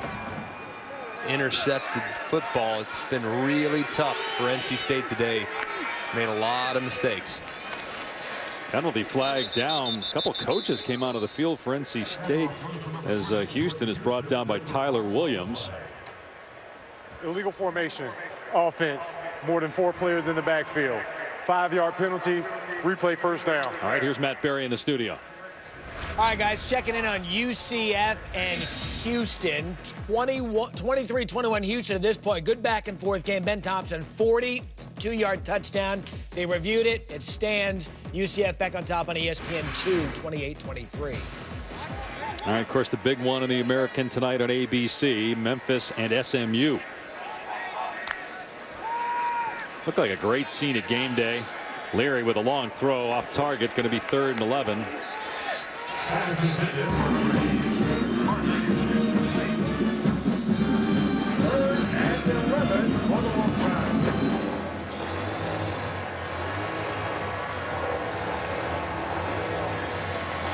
Wake Forest defensively number 16 in the country in 3rd down defense. We talked about the game with Clemson a couple weeks ago. That's where the challenge is going to be. They might be able to score points against Clemson, but can they stop the Tigers? So good work for the defense here. Leary's pass behind the receiver and almost picked off again, that time by Taylor. It's 4th down. Already got him twice on interceptions and nearly a 3rd. Yeah, fortunate this ball was so off target. The ball was thrown so far behind the intended receiver, it was actually behind the guy covering. 2 players should have intercepted the it. Intended receiver. Yeah, PBU there for sure defensively for Taylor. But had he not gotten a hand on it, Greer was coming right behind him, likely would have grabbed it as well. So fortunate turn of events there for NC State. Hinton is deep. Gill the punt. Said that a lot in this ball game. Good kick. Hinton from the 22. Makes it past the 35. 44-10 Wake.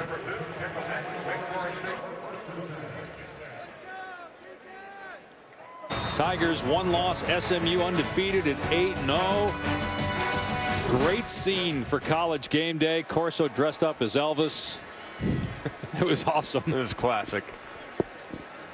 He actually got me. He fooled me with the head. I thought he was going to put on the Tiger head as Newman, still in the game, takes off here, and he gets creamed at the 40-yard line by Wilson. Remember, he's got a bad left shoulder. It'd be interesting to see how long the coaching staff keeps him in the game. Yeah, he's got to get down here. Tried to. You see him land on that left shoulder as he was tackled. Kind of grimacing too a little bit. Things dangling a little bit on him. Run play here. Walker tackled for loss. I mean, obviously he's healthy enough to play, but he does have a wrap on that left shoulder, and you wonder at this point, is there really a need to keep him in the game? Yeah, don't subject him to any exposure in regards to hits. I mean, I think just hand it off. You want to keep playing, and they tried to hit a shot play on the 1st down, but I don't think the plan is to keep him in the run game, at least involved at this point, to expose him, knowing that he's not at 100%. And you got him. You got Virginia Tech on the road next week. Not an easy game. Tough game. And then you have Duke. Excuse me, at Clemson, Duke at home at Syracuse. So you're done with your byes. 3 of the next 4 on the road. 3rd and 11. Walker hurdles a defender and has a first down. The true freshman, who they're really high on here at Wake, went up in the air and picked up 13 yards. Yeah, he is really quick. He's done a nice job filling in and spelling Cade Carney, who's the bell cow back, and with Christian Beal-Smith not being available, it's going to be really important for Kenneth Walker to continue to grow and improve. Newman keeping it here and heading out of bounds. Didn't want to take another shot. Is being chased by Powell. Well, that Kenneth Walker, he's an upgrade over Carney, Greg, I think. And, you know, one of the few freshmen, they want to redshirt over 70% of every class, which they're able to do. But when you have a freshman that's talented enough to help you, I think it's validation of where this program is right now, that you're now getting the caliber of player that can contribute as a freshman. NC State jumped into the neutral zone, but there was no contact. That was Engel. He got back on side.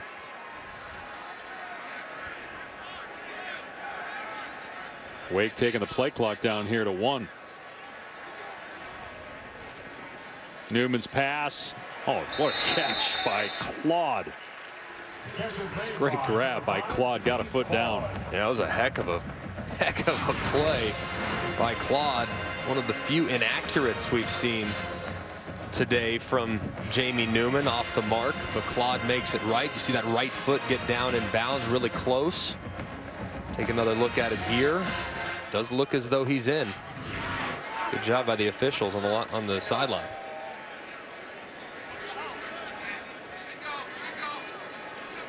Look at third down. 9 of 13 for Wake Forest on third down. Most of those through the air. Going to run it here, though, to Walker. Does a great job to cut back, find the hole, and get the first down. So it's a first down. Let's go to Matt Berry in the studio. All right, guys, A.J. Dillon continues to have a big day for Boston College. Now over 200 yards rushing after already breaking the Boston College career rushing touchdown mark. 51-20, Boston College over Syracuse. So it's all BC up at the Dome. Been a rough year for Syracuse. High expectations after a great year last year. Meanwhile, Wake rolling here, 44-10 over NC State.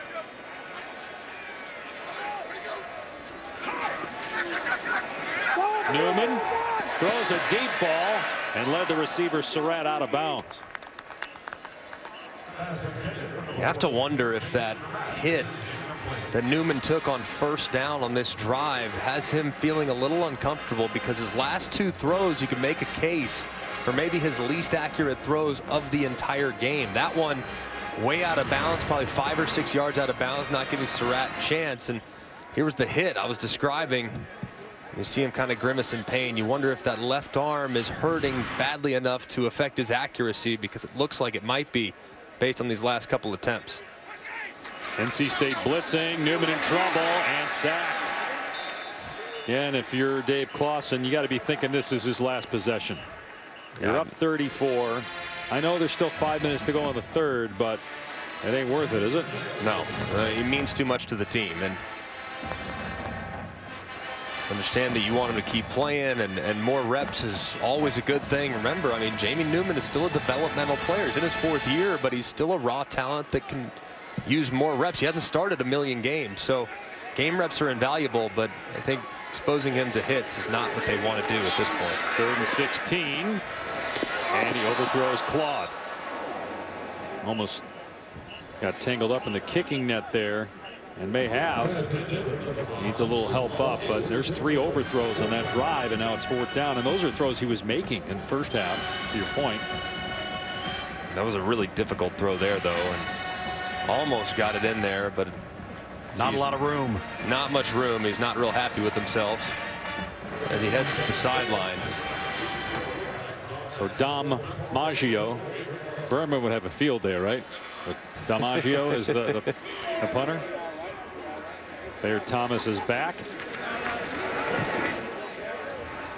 Penalty flag is down, and fair caught around the 9.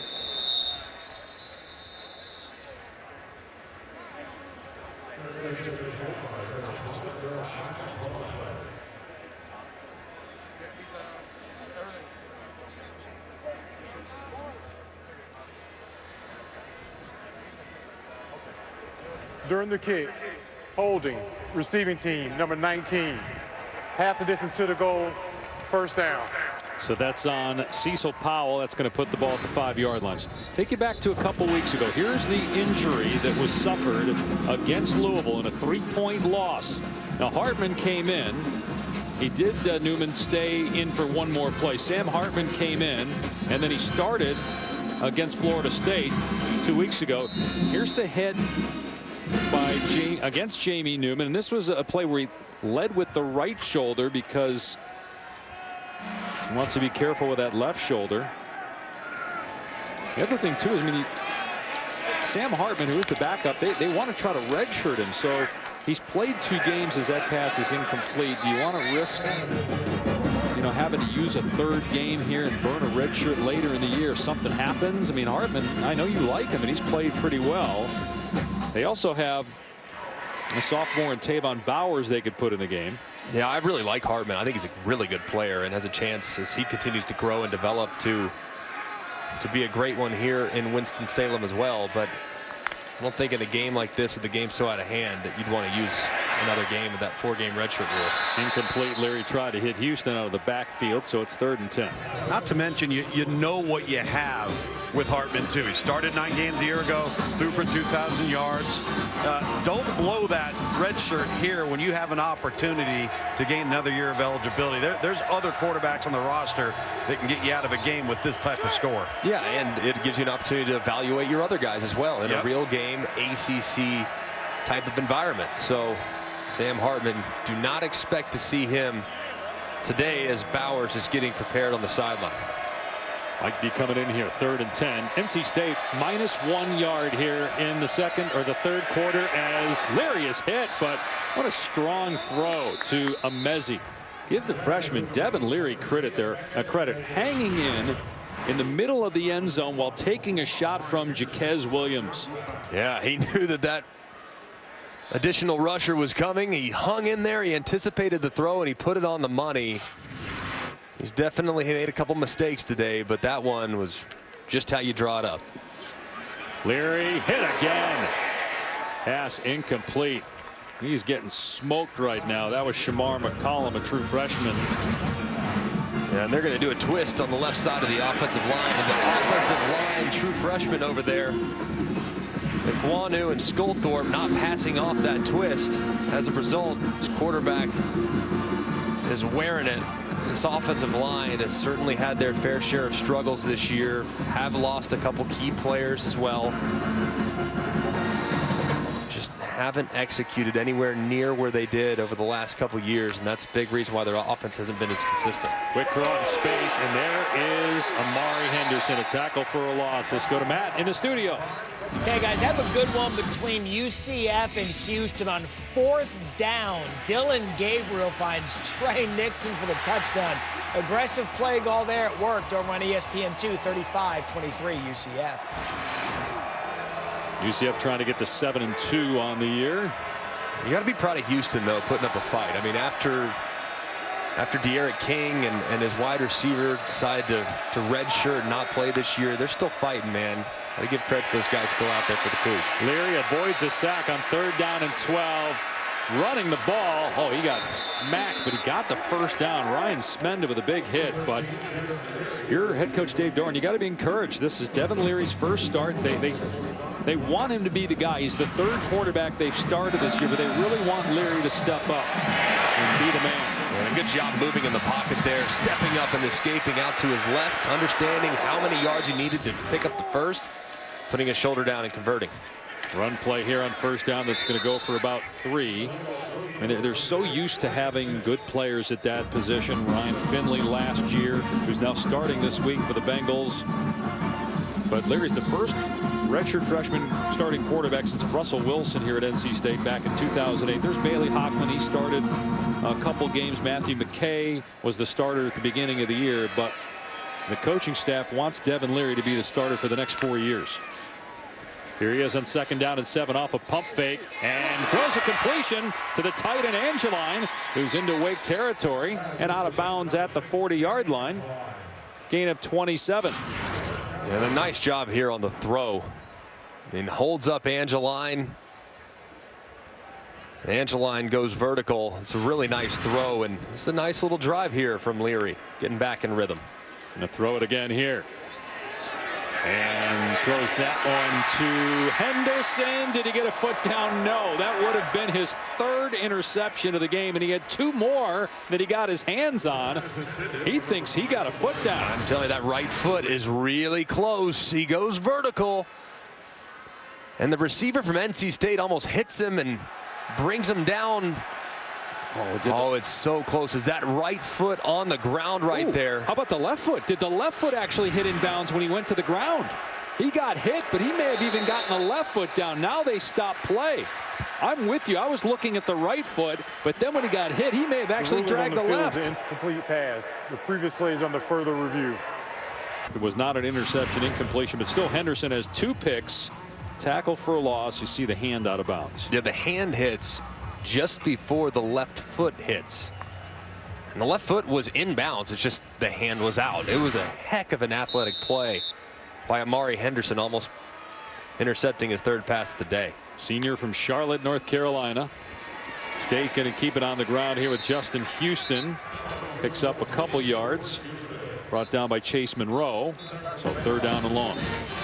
And those are the little blips I think you're going to have to eliminate from Devin Leary, because right there he throws into double coverage. You don't have to take that chance. He threw into double coverage earlier on the 1st interception on the post, so he's got to continue to be smart with the football. And this is not a team right now that's built to overcome catastrophic mistakes at the quarterback spot. Especially on defense, too, when they've been so poor at forcing turnovers and getting the ball back for the offense. Houston running it on 3rd down and long. He's only going to get a couple. We'll see if NC State goes for it here. 4th down at about 7, and you would imagine they would at this point, down 44-10. I know 4th and 7's asking a lot, but what do you have to lose? Yeah, 100%. I mean, it's absolutely 4-down territory. How do your guys respond in a critical down and distance? Guy that's been a little quiet today for NC State has been Thayer Thomas. Only got 2 targets today, but you would expect him to be the guy on a critical down and distance here on 4th down. This is all about the development of Devin Leary. Can he make a play here on 4th down? There's a penalty flag down. Offense, number 74. 5-yard penalty, 4th down. So, again, penalties continue to be an issue. You made the point about Dave Doran and his demeanor on the sideline doing a lot of encouraging. He knows after back-to-back 9-win seasons that with all the injuries they've had, this year is about developing the young guys. He's got NC State in a good spot overall as a program. Just got to get through this season. Yeah, just had so much adversity this year, almost too much to overcome. So 4th and 11 for Leary, and good play defensively again by Amari Henderson on the receiver Imezi. But Henderson is having a heck of a day. Been targeted here, really tight coverage. See his length though as he knocks the ball away. Give the ball back to his offense. Tonight the UFC is at MSG, and it features the card of the year with the main event on pay-per-view starting at 10 Eastern. Jorge Masvidal takes on Nate Diaz in a welterweight battle. To order the main card in English and Spanish, go to ESPNplus.com/PPV. You can catch the prelims at 8 on ESPN2, ESPN Deportes. So Michael Kern is actually the guy that they bring in at quarterback. They had a couple of options, and they go with Kern, and he hands it off. Gain of only 1 for Kenneth Walker. And this is an invaluable opportunity for Michael Kern. I mean, true freshman taking advantage of this redshirt rule. It's got to be fun for him to be out there competing with his teammates. End of 3 in Winston-Salem. Wake Forest on its way to a 7-1 record. McElroy, Tom Luganville, and Winston-Salem. Don't forget tonight, top-ranked boxing main event for the WBC Junior Lightweight title. Miguel Burchelt defending his belt for the 6th time against former WBA Super Featherweight champ Jason Sosa. 10:30 Eastern, 7:30 Pacific from Carson, California. Freshman quarterback Michael Kern in the game and dumps it off to Walker, who gets back to the line of scrimmage. Maybe an additional yard. Wake Forest leading 44-10. Jamie Newman is done for the day, the outstanding junior quarterback who came in 10th in the country in passing yards, first in the ACC, and he threw for 3 touchdowns in the ball game, finishing with 286 yards. He also ran for 2 scores. Yeah, he's sensational, man. I mean, just so much talent. A little bit banged up. Need to get him healthy for the stretch run. Took a couple hits on that left shoulder here late. So glad to see him on the sideline, frankly, knowing that his best football needs to be in front of him if Wake Forest is going to do some serious damage. Kern's pass caught in traffic close to the first down by Waydale Jones. Will be his first catch of the year. I mean, Newman's got a shot to get 3,500 passing yards. He's over 2,000. That's missing a game. I mean, and missing some time too against Louisville. So he is the real deal, man. I mean, I think just as far as sheer talent is concerned, now he's not quite as polished as some of the other guys that are likely to get their names called in the top 5 of the NFL draft. That's a good thing, though, Greg. I think it's okay. I think that raw ability is something that NFL teams really covet, and he has it. This guy's a first-round pick for sure to me. You have a high ceiling for development. That's always something that's going to be coveted. No doubt. It's a matter of just where he ends up and what situation he goes into, but I think he's a first-rounder, no question about it. DiMaggio punting again, and it's fair caught by Thomas inside the 10. Mayhem begins this Tuesday on ESPN with the college football playoff top 25 presented by Allstate. Here are the picks for Greg and Tom. And insane minds think alike. You look at the top 4 the same. The only difference is Greg has Florida, Tom has Oregon among the first 2 out. I think Oregon's really good. I think they might have some difficulties tonight with a USC team that is really explosive at the wide receiver position. They struggled last week against Washington State, and SC is Washington State on steroids with how they run the air raid and the personnel they have. So Lugs, your number 6 team might be in a bit of trouble tonight. Yeah, and I'll tell you, those kids are playing their tail off for their coach. And I think that's something. There's a lot of pride right now with that SC team. They kind of gotten better and better and better. Hasn't been easy. I mean, you look at the quarterback situation, the new offense, injuries under center.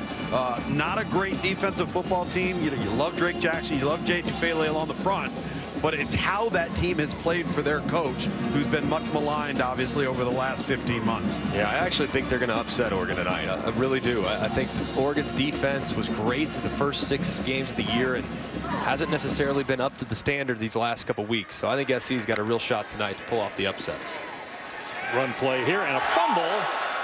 And Houston able to fall on it. Is there a team, because there always is a team that's outside the top 10 or outside the top 15 that we're not giving enough? Come on, right here, right in front of you, Wake Forest. So you think. What game are you broadcasting, Dave? No, but you're saying that Wake Forest is going to beat Clemson. No, but I'm saying that if they do, they have a chance. Well, yeah, if they beat Clemson in Clemson. I think most people would say, no way Wake Forest has a chance. When you look at it, an 11-1 North Carolina team in 2015 was an onside kick away from potentially going to the college football playoff. The defense gets after Leary here, and they get a sack. So you got to, first of all, look at their best win. What's their best win? They don't have a great win. Okay, North Carolina. Now, if they beat Clemson, that'll be their best win. But Correct. You're in the ACC. Even if you win out, you win the ACC championship with 1 loss. Are you going to beat out a second SEC team?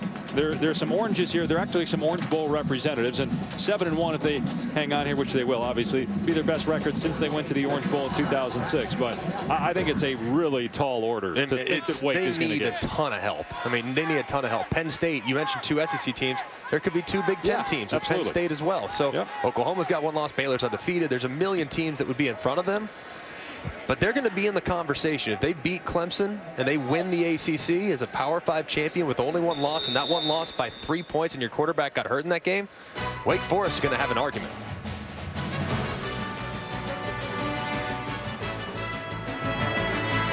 When they beat Pitt in the Cotton Bowl, finished unbeaten. And they got Memphis tonight. The Tigers have 1 loss. And they got a really good offense. They're ranked 10th in the country in scoring.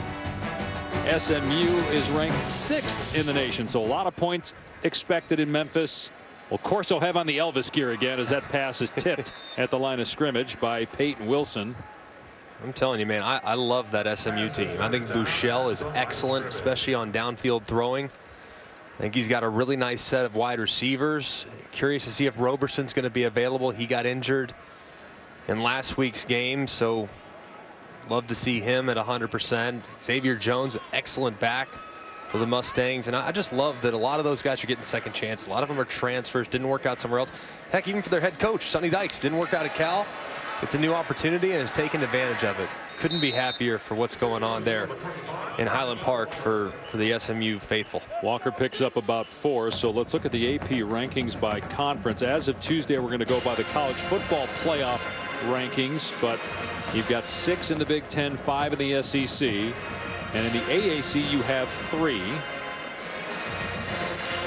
It's amazing. Notre Dame obviously is ranked. Appalachian State probably falls out of the rankings this week. It's amazing that the ACC only has 2. You know, I mean, it was only a few 3, 4, 5 years ago, 2015 or 16, where you could have made the case that the ACC was the best league top to bottom with so many great quarterbacks, but just hasn't been the same these last couple of years. No Florida State, no Miami in the rankings. Both are 4-4, and they play each other today. Kern's pass is incomplete, going for Claude. I think the misconception, though, with the ACC is that it's a bad league. Because I don't think it is. You have an elite championship contender, and then you have a really good Wake Forest team who I think's for real. And then you have about 8 or 9 teams that are likely to go bowling. So tell me, is a team that has, or a league that has potentially 12 bowl teams out of their 14 member institutions, is that a bad league? No, I think it's just because you have Miami, Florida State, and Virginia Tech, 3 teams that have been a big part of the conference's success the last 15 years, having, you know, down seasons. Line drive punt, and the fair catch is made at the 11 by Tabari Hines. And great opportunity for young kids to just hang out on the lawn here under the scoreboard at BB&T Field. It's been a rough day for NC State with 3 turnovers and 72 penalty yards, and the Wolfpack going to fall to 0-4 on the road. That's what happens with young teams. I mean, keeping your poise on the road when things start to go a little sideways. And those 4 losses are going to be by around 100 points. Houston running to the right gets maybe 1. They lost at West Virginia, Florida State, and BC by a total of 56 points. They're plus 86 at home. We talked a lot about the injuries and backups. 3 different quarterbacks starting. Back-to-back 9-win seasons for the first time since 1991-92. The last time they had 18 wins in a 2-year stint, so a total of 18 wins, not 9 and 9, but 18 wins. Phillip Rivers, 2002-2003. So NC State's in a good place overall. It's just a matter of can they get through this year and get to a bowl. They'll be 4-4 after this game. And a bowl game would be huge. I mean, just for all the young guys, those additional 15 practices would be enormous for their development. So that has to be the goal. I know that that's far short of the expectations that we all have for NC State football in the years to come, and I think they're going to be a lot better down the road because of the experience that these guys have gotten. But it's been tough sledding this year for the Wolfpack. Incomplete pass on 3rd and long, so NC State's going to punt again.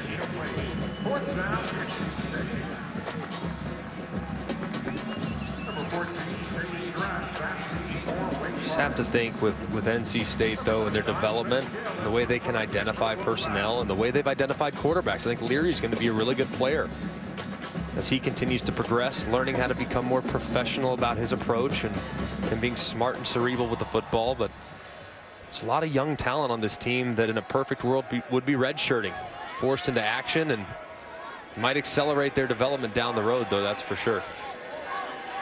This Wolfpack team's going to be pretty exciting here in 2021 or 2022, that's for sure. Surratt signaling for the fair catch, and he has it at the 46 with Wake Forest in front, 44-10. He's from Week 10, Sports Center after boxing on ESPN, and of course the ESPN app. Maybe even a look ahead to some of the games next week in college football. Wake Forest running it on 1st down, and Delaney has stood up for no gain. Of course, the big one next week, game day, will be in Tuscaloosa. LSU and Alabama. Clemson is at NC State. That will be our ABC primetime game. And you also have Minnesota hosting Penn State. That game could shake things up in the college football playoff rankings, which will come out on Tuesday night. I think just to mess with everybody, they should send SEC Nation on SEC Network to Minnesota. What do you think? That'd be good. That would be a first. Since game days in Tuscaloosa, send them on the road. Undefeated teams. It's going to be a good matchup, I think. I think Minnesota's playing good football.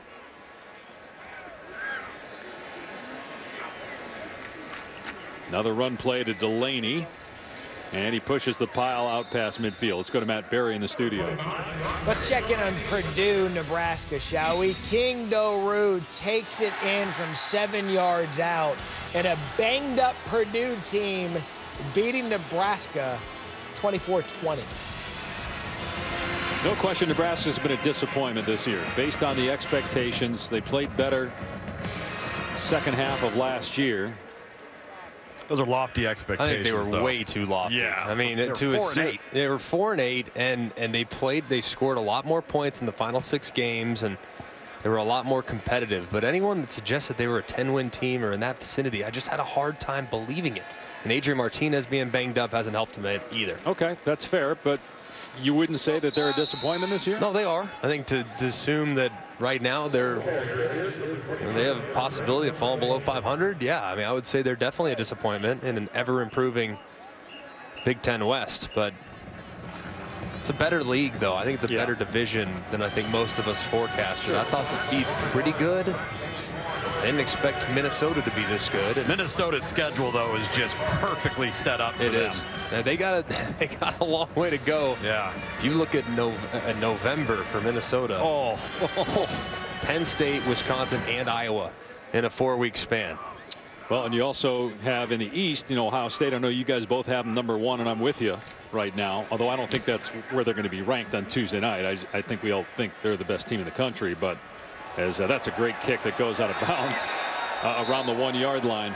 But they still have to play Penn State, and they still have to go to Michigan. And then the Big Ten championship game if they get there. Let's take a look at this week's AP rankings brought to you by Goodyear. Again, the college football playoff top 25 will be revealed on Tuesday. That'll be the rankings we use. One of those weeks, the Big Ten teams are off. Most of the SEC is off, with the exception of Georgia, Florida. Got some good games in the Pac-12. We talked about Oregon. Utah is still in the playoff conversation. Utah does not control their own destiny in the Pac-12, though, which is insane to me because SC at 5-3 beat Utah head-to-head, meaning they have the half-game lead in the Pac-12 South. So Utah might be 11-1 potentially and sitting on their couch championship Saturday. Okay, so to that point, as Larry throws a deep ball here, it's overshot, incomplete. If Utah, if there's some craziness that happens, let's see first of all where Utah is ranked this week when the playoff rankings come out. But let's say there's some craziness in the SEC over the next few weeks, right? And Utah is a one-loss team that doesn't play for a conference championship. Now, we're not talking about Alabama and the SEC. We're talking about Utah and the Pac-12. Can they make the playoff? No, they have to win their league. They have to. And they have to be 12-1, frankly, to have a conversation. And I think their win in the Pac-12 championship game really has to come against an 11-1 Oregon team, too. And it's going to need that much to happen for, I think, a Pac-12 team to get in, because I think most of us would still have a one-loss Penn State team potentially ahead of Utah, a one-loss Alabama or LSU potentially ahead of Utah. So Pac-12 is a better league than people give them credit, but still got a lot of work to do to get to the college football playoff. Matt Berry, what you got? Notre Dame, Virginia Tech underway. Early on, Ian booked Cole Kmet, 4th straight game with a touchdown for Kmet. Right now, Irish up 7-0 over Virginia Tech. Notre Dame trying to bounce back from that loss against Michigan. Aren't you guys a little bit curious, too, as to how the College Football Playoff Committee will view Clemson? Yeah. That's going to be interesting to me. Houston upended at the 19-yard line. Yeah, I mean, you guys have them 4, right, in your playoff rankings? How about that? going aerial. I think it's going to be interesting. The team I'm most fascinated to see where they rank is frankly Penn State, because you can make a real clear argument because they beat Michigan, they beat Iowa on the road. Those are 2 wins that are better than any win that Alabama or Clemson has. Sure. So you can make a case that Penn State should be as high as 3, even though I still think they'll be 5 behind Alabama and Clemson, who I think might be 3 and 4 respectively. Pass is incomplete. It's 4th down. Well, the AP this week flipped LSU and Alabama. Do you think the college football top 25, the playoff top 25, will be LSU 1 or Alabama 1? LSU will be 1. Ohio State will be 2. I think Bama will be 3. The problem is Bama hasn't beaten anybody yet of significance. Their best win is against Texas A&M. And Texas A&M is not a team right now that's playing elite football, whereas LSU has a win on the road early against Texas, and I don't think that win's going to hold up. I think Texas is falling back to earth quite a bit. But they've also beaten Auburn. They've also beaten Florida. LSU has the most impressive resume to this point. Sage Surratt is deep. Excellent punt. Surratt fields it over the shoulder. And goes down, but not without a fight after a 59-yard punt. And getting the ball out of his hands, surveying the entire field, working one in the progression, back all the way over to number 2, and throwing a strike, and then allowing his legs to force the defense into a tough spot. Man coverage, he escapes. He is an excellent player, and a big reason why the Demon Deacons have put together one of the best seasons so far in their program's history. Responsible for 5 touchdowns, 3 passing. So Newman now has 5 rushing touchdowns, 20 passing touchdowns, a touchdown pass in 11 straight games, which ties the school record. He is number 10 in the country in passing yards, number 7 in total offense, leads the ACC in both categories, ahead, of course, of Trevor Lawrence of Clemson. The 2 will square off, so to speak, when they play at Clemson in 2 weeks. It'll be a really interesting game. Clemson's playing better. They had that close game against North Carolina. All that did was make them mad. Yeah, Clemson's really good. They're going to have to play excellent football to get the upset win on the road, but their quarterback balls out. They certainly have a chance. Kern just got pasted by Peyton Wilson. It'll also be interesting to see Clemson's front defensively against this backfield action and the slow reads. I think that's one of the things, Greg, that we talked about in a break earlier in the game is if there's one thing that can throw a grenade on it, it's front pressure. Yeah, a great defensive line. I think it's really tough to neutralize this offense the way they do things. They just make you wrong defensively because of how long they ride the meshes in the run game and all their great personnel at wide receiver. But if you have a great disruptive defensive line, that's the one thing that I think could really throw a wrench in the equation for the Wake Forest offense. Yeah, Wake just going to keep it on the ground here in 3rd down. Delaney gets back to the line of scrimmage. That's it. So it'll bring up 4th down with Wake Forest in command here. Now we have a timeout. Backup offensive lineman, as the Demon Deacons have been able to get their 2 some work here. They're about to punt the ball. They lead NC State 44-10. Wake will improve to 7-1, 3-1 in league play. Be the first time that they've won 7 of their first 8 games since 2006. It's the first time entering November with only 1 loss since 06. Jim Grove was the head coach then. Went to the Orange Bowl that year. Maggio is the punter. A line drive here. On the 40-yard line, Hines. Into Wake territory, but a flag down. Hines still going, and finally knocked down to the 30, but this likely will come back.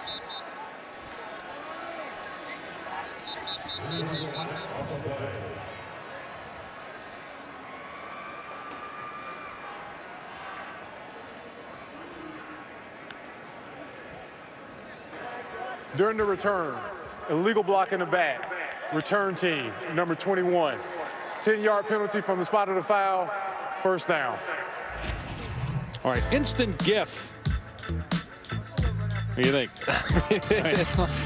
A lot of somersaults. Yeah, it's flips. It's pretty amazing. I mean, pretty acrobatic. What's better? Ooh. I think I like that one. I think Which I one? like. There's two of them. I think I like the one involving Jordan Houston, the running back for NC State. I think that's the one I prefer, even though both pretty wild. Devin Leary staying in the game at quarterback. And they're just going to run it. Let's go to Matt Berry in the studio after no game. Nebraska, Purdue in a back and forth. Adrian Martinez keeps it himself, and the Huskers go back on top, 27-24. All right. Thanks for keeping us up to date on that game. About 3 minutes to go here. NC State will fall to 4-4. Wake will improve to 7-1. Another run play. And Dabbs brought down at the 43. All right, here are the remaining undefeated FBS teams. Baylor won on Thursday night against West Virginia. Penn State, Minnesota next week. SMU plays Memphis tonight. Bama, LSU next week. Ohio State is off. Clemson is playing Wofford today.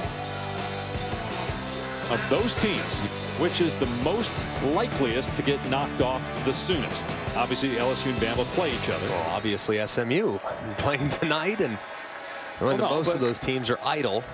I said which has the best chance to get knocked off the first. Doesn't mean just because SMU is playing that they have the best chance. I think they have the best chance of also getting knocked without off question. First. You guys like Memphis tonight? I do. You know, SMU's given up 27 points 5 times or more. They've given up in the 40s. I think that's kind of a Big 12, a diet Big 12 game, Big 12 light. Whoever gets the ball last, whoever can get 1 or 2 stops.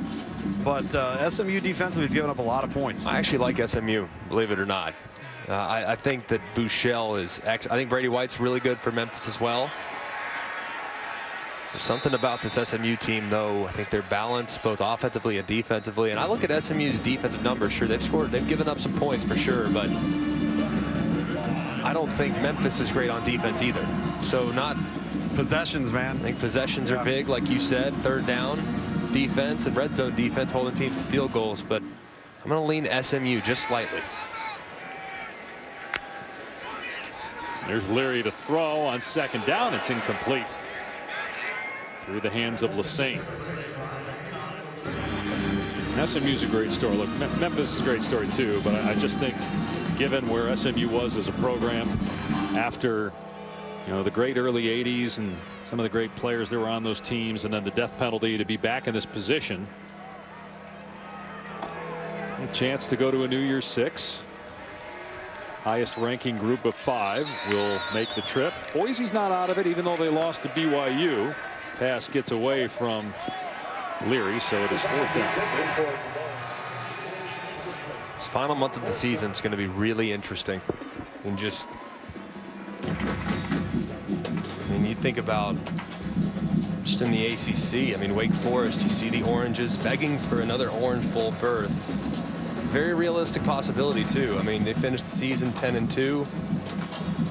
Clemson, let's assume Clemson gets the college football playoff. Well, they would be more than likely the next in line to replace Clemson in the New Year's 6. So very high likelihood, if Wake continues to play like they've played today, that they'll find their way back to a New Year's 6 bowl game. And what a job that would be by Dave Clawson. I think it's great as it flags down that the nation, if they really hadn't been paying attention to Wake and Jamie Newman. False start, offense. Not all 11 players were set. 5-yard penalty, 4th down. A lot of diehard college football fans probably knew Wake and Dave Clawson good, and that Jamie Newman's a good player, but I think more people are being exposed to a quarterback that has an incredible future, and that's why that game against Clemson, they have a game in between then, but in 2 weeks at Clemson could be a show between 2 outstanding quarterbacks and future first-round picks. So 1:07 to go in the 4th quarter. Wake's going to get the ball back. Virginia Tech's playing Notre Dame 5-2. That's a tough game in Blacksburg. Virginia Tech's better than they were 4 weeks ago too. Night and day difference with how they're playing the last few weeks. That Clemson game, it's all about Clemson, really. And one thing that I think has been unique about Wake Forest, they've had an uncanny knack to kind of play to the level of the competition. Today was really refreshing because they came out, they dominated. They played to their standard. They left no doubt. They forced a couple early turnovers. They took advantage of those turnovers with points and touchdowns, and they didn't drop their level of play to NC State. And that wasn't necessarily the case against some of the teams they've beaten here in the first 2 months of the season. Wake will have to take a knee one more time. How well coached are they, though? I mean, I think that's the thing that when we look at the dynamic quarterback, we see that their personnel's gotten better, but they don't hurt themselves. They don't commit penalties. They don't turn the ball over. All of the things that you have to do fundamentally to be a good team, they do all of them. Yep. And in today's day and age, you got to have a quarterback. Yep. And they have one in Jamie Newman. That's for sure. Yes, they do. Only one penalty today, to your point, too, about the coaching. That's it. Wake Forest is 7-1 for the first time in 13 years, and they've got a dude at quarterback. Jamie Newman, the ACC leader in passing. Just the 4th time in school history the Demon Deacons are 7-1. They've got the game in Blacksburg and then at Clemson in 2 weeks. A team to watch here in November. They throttle NC State 44-10. For Greg McElroy, Tom Luganbill, our entire outstanding ESPN crew, I'm Dave Pasch saying so long from Winston-Salem. Wake Forest, the winner, 44-10. Let's get you now to the studio and Matt Barry.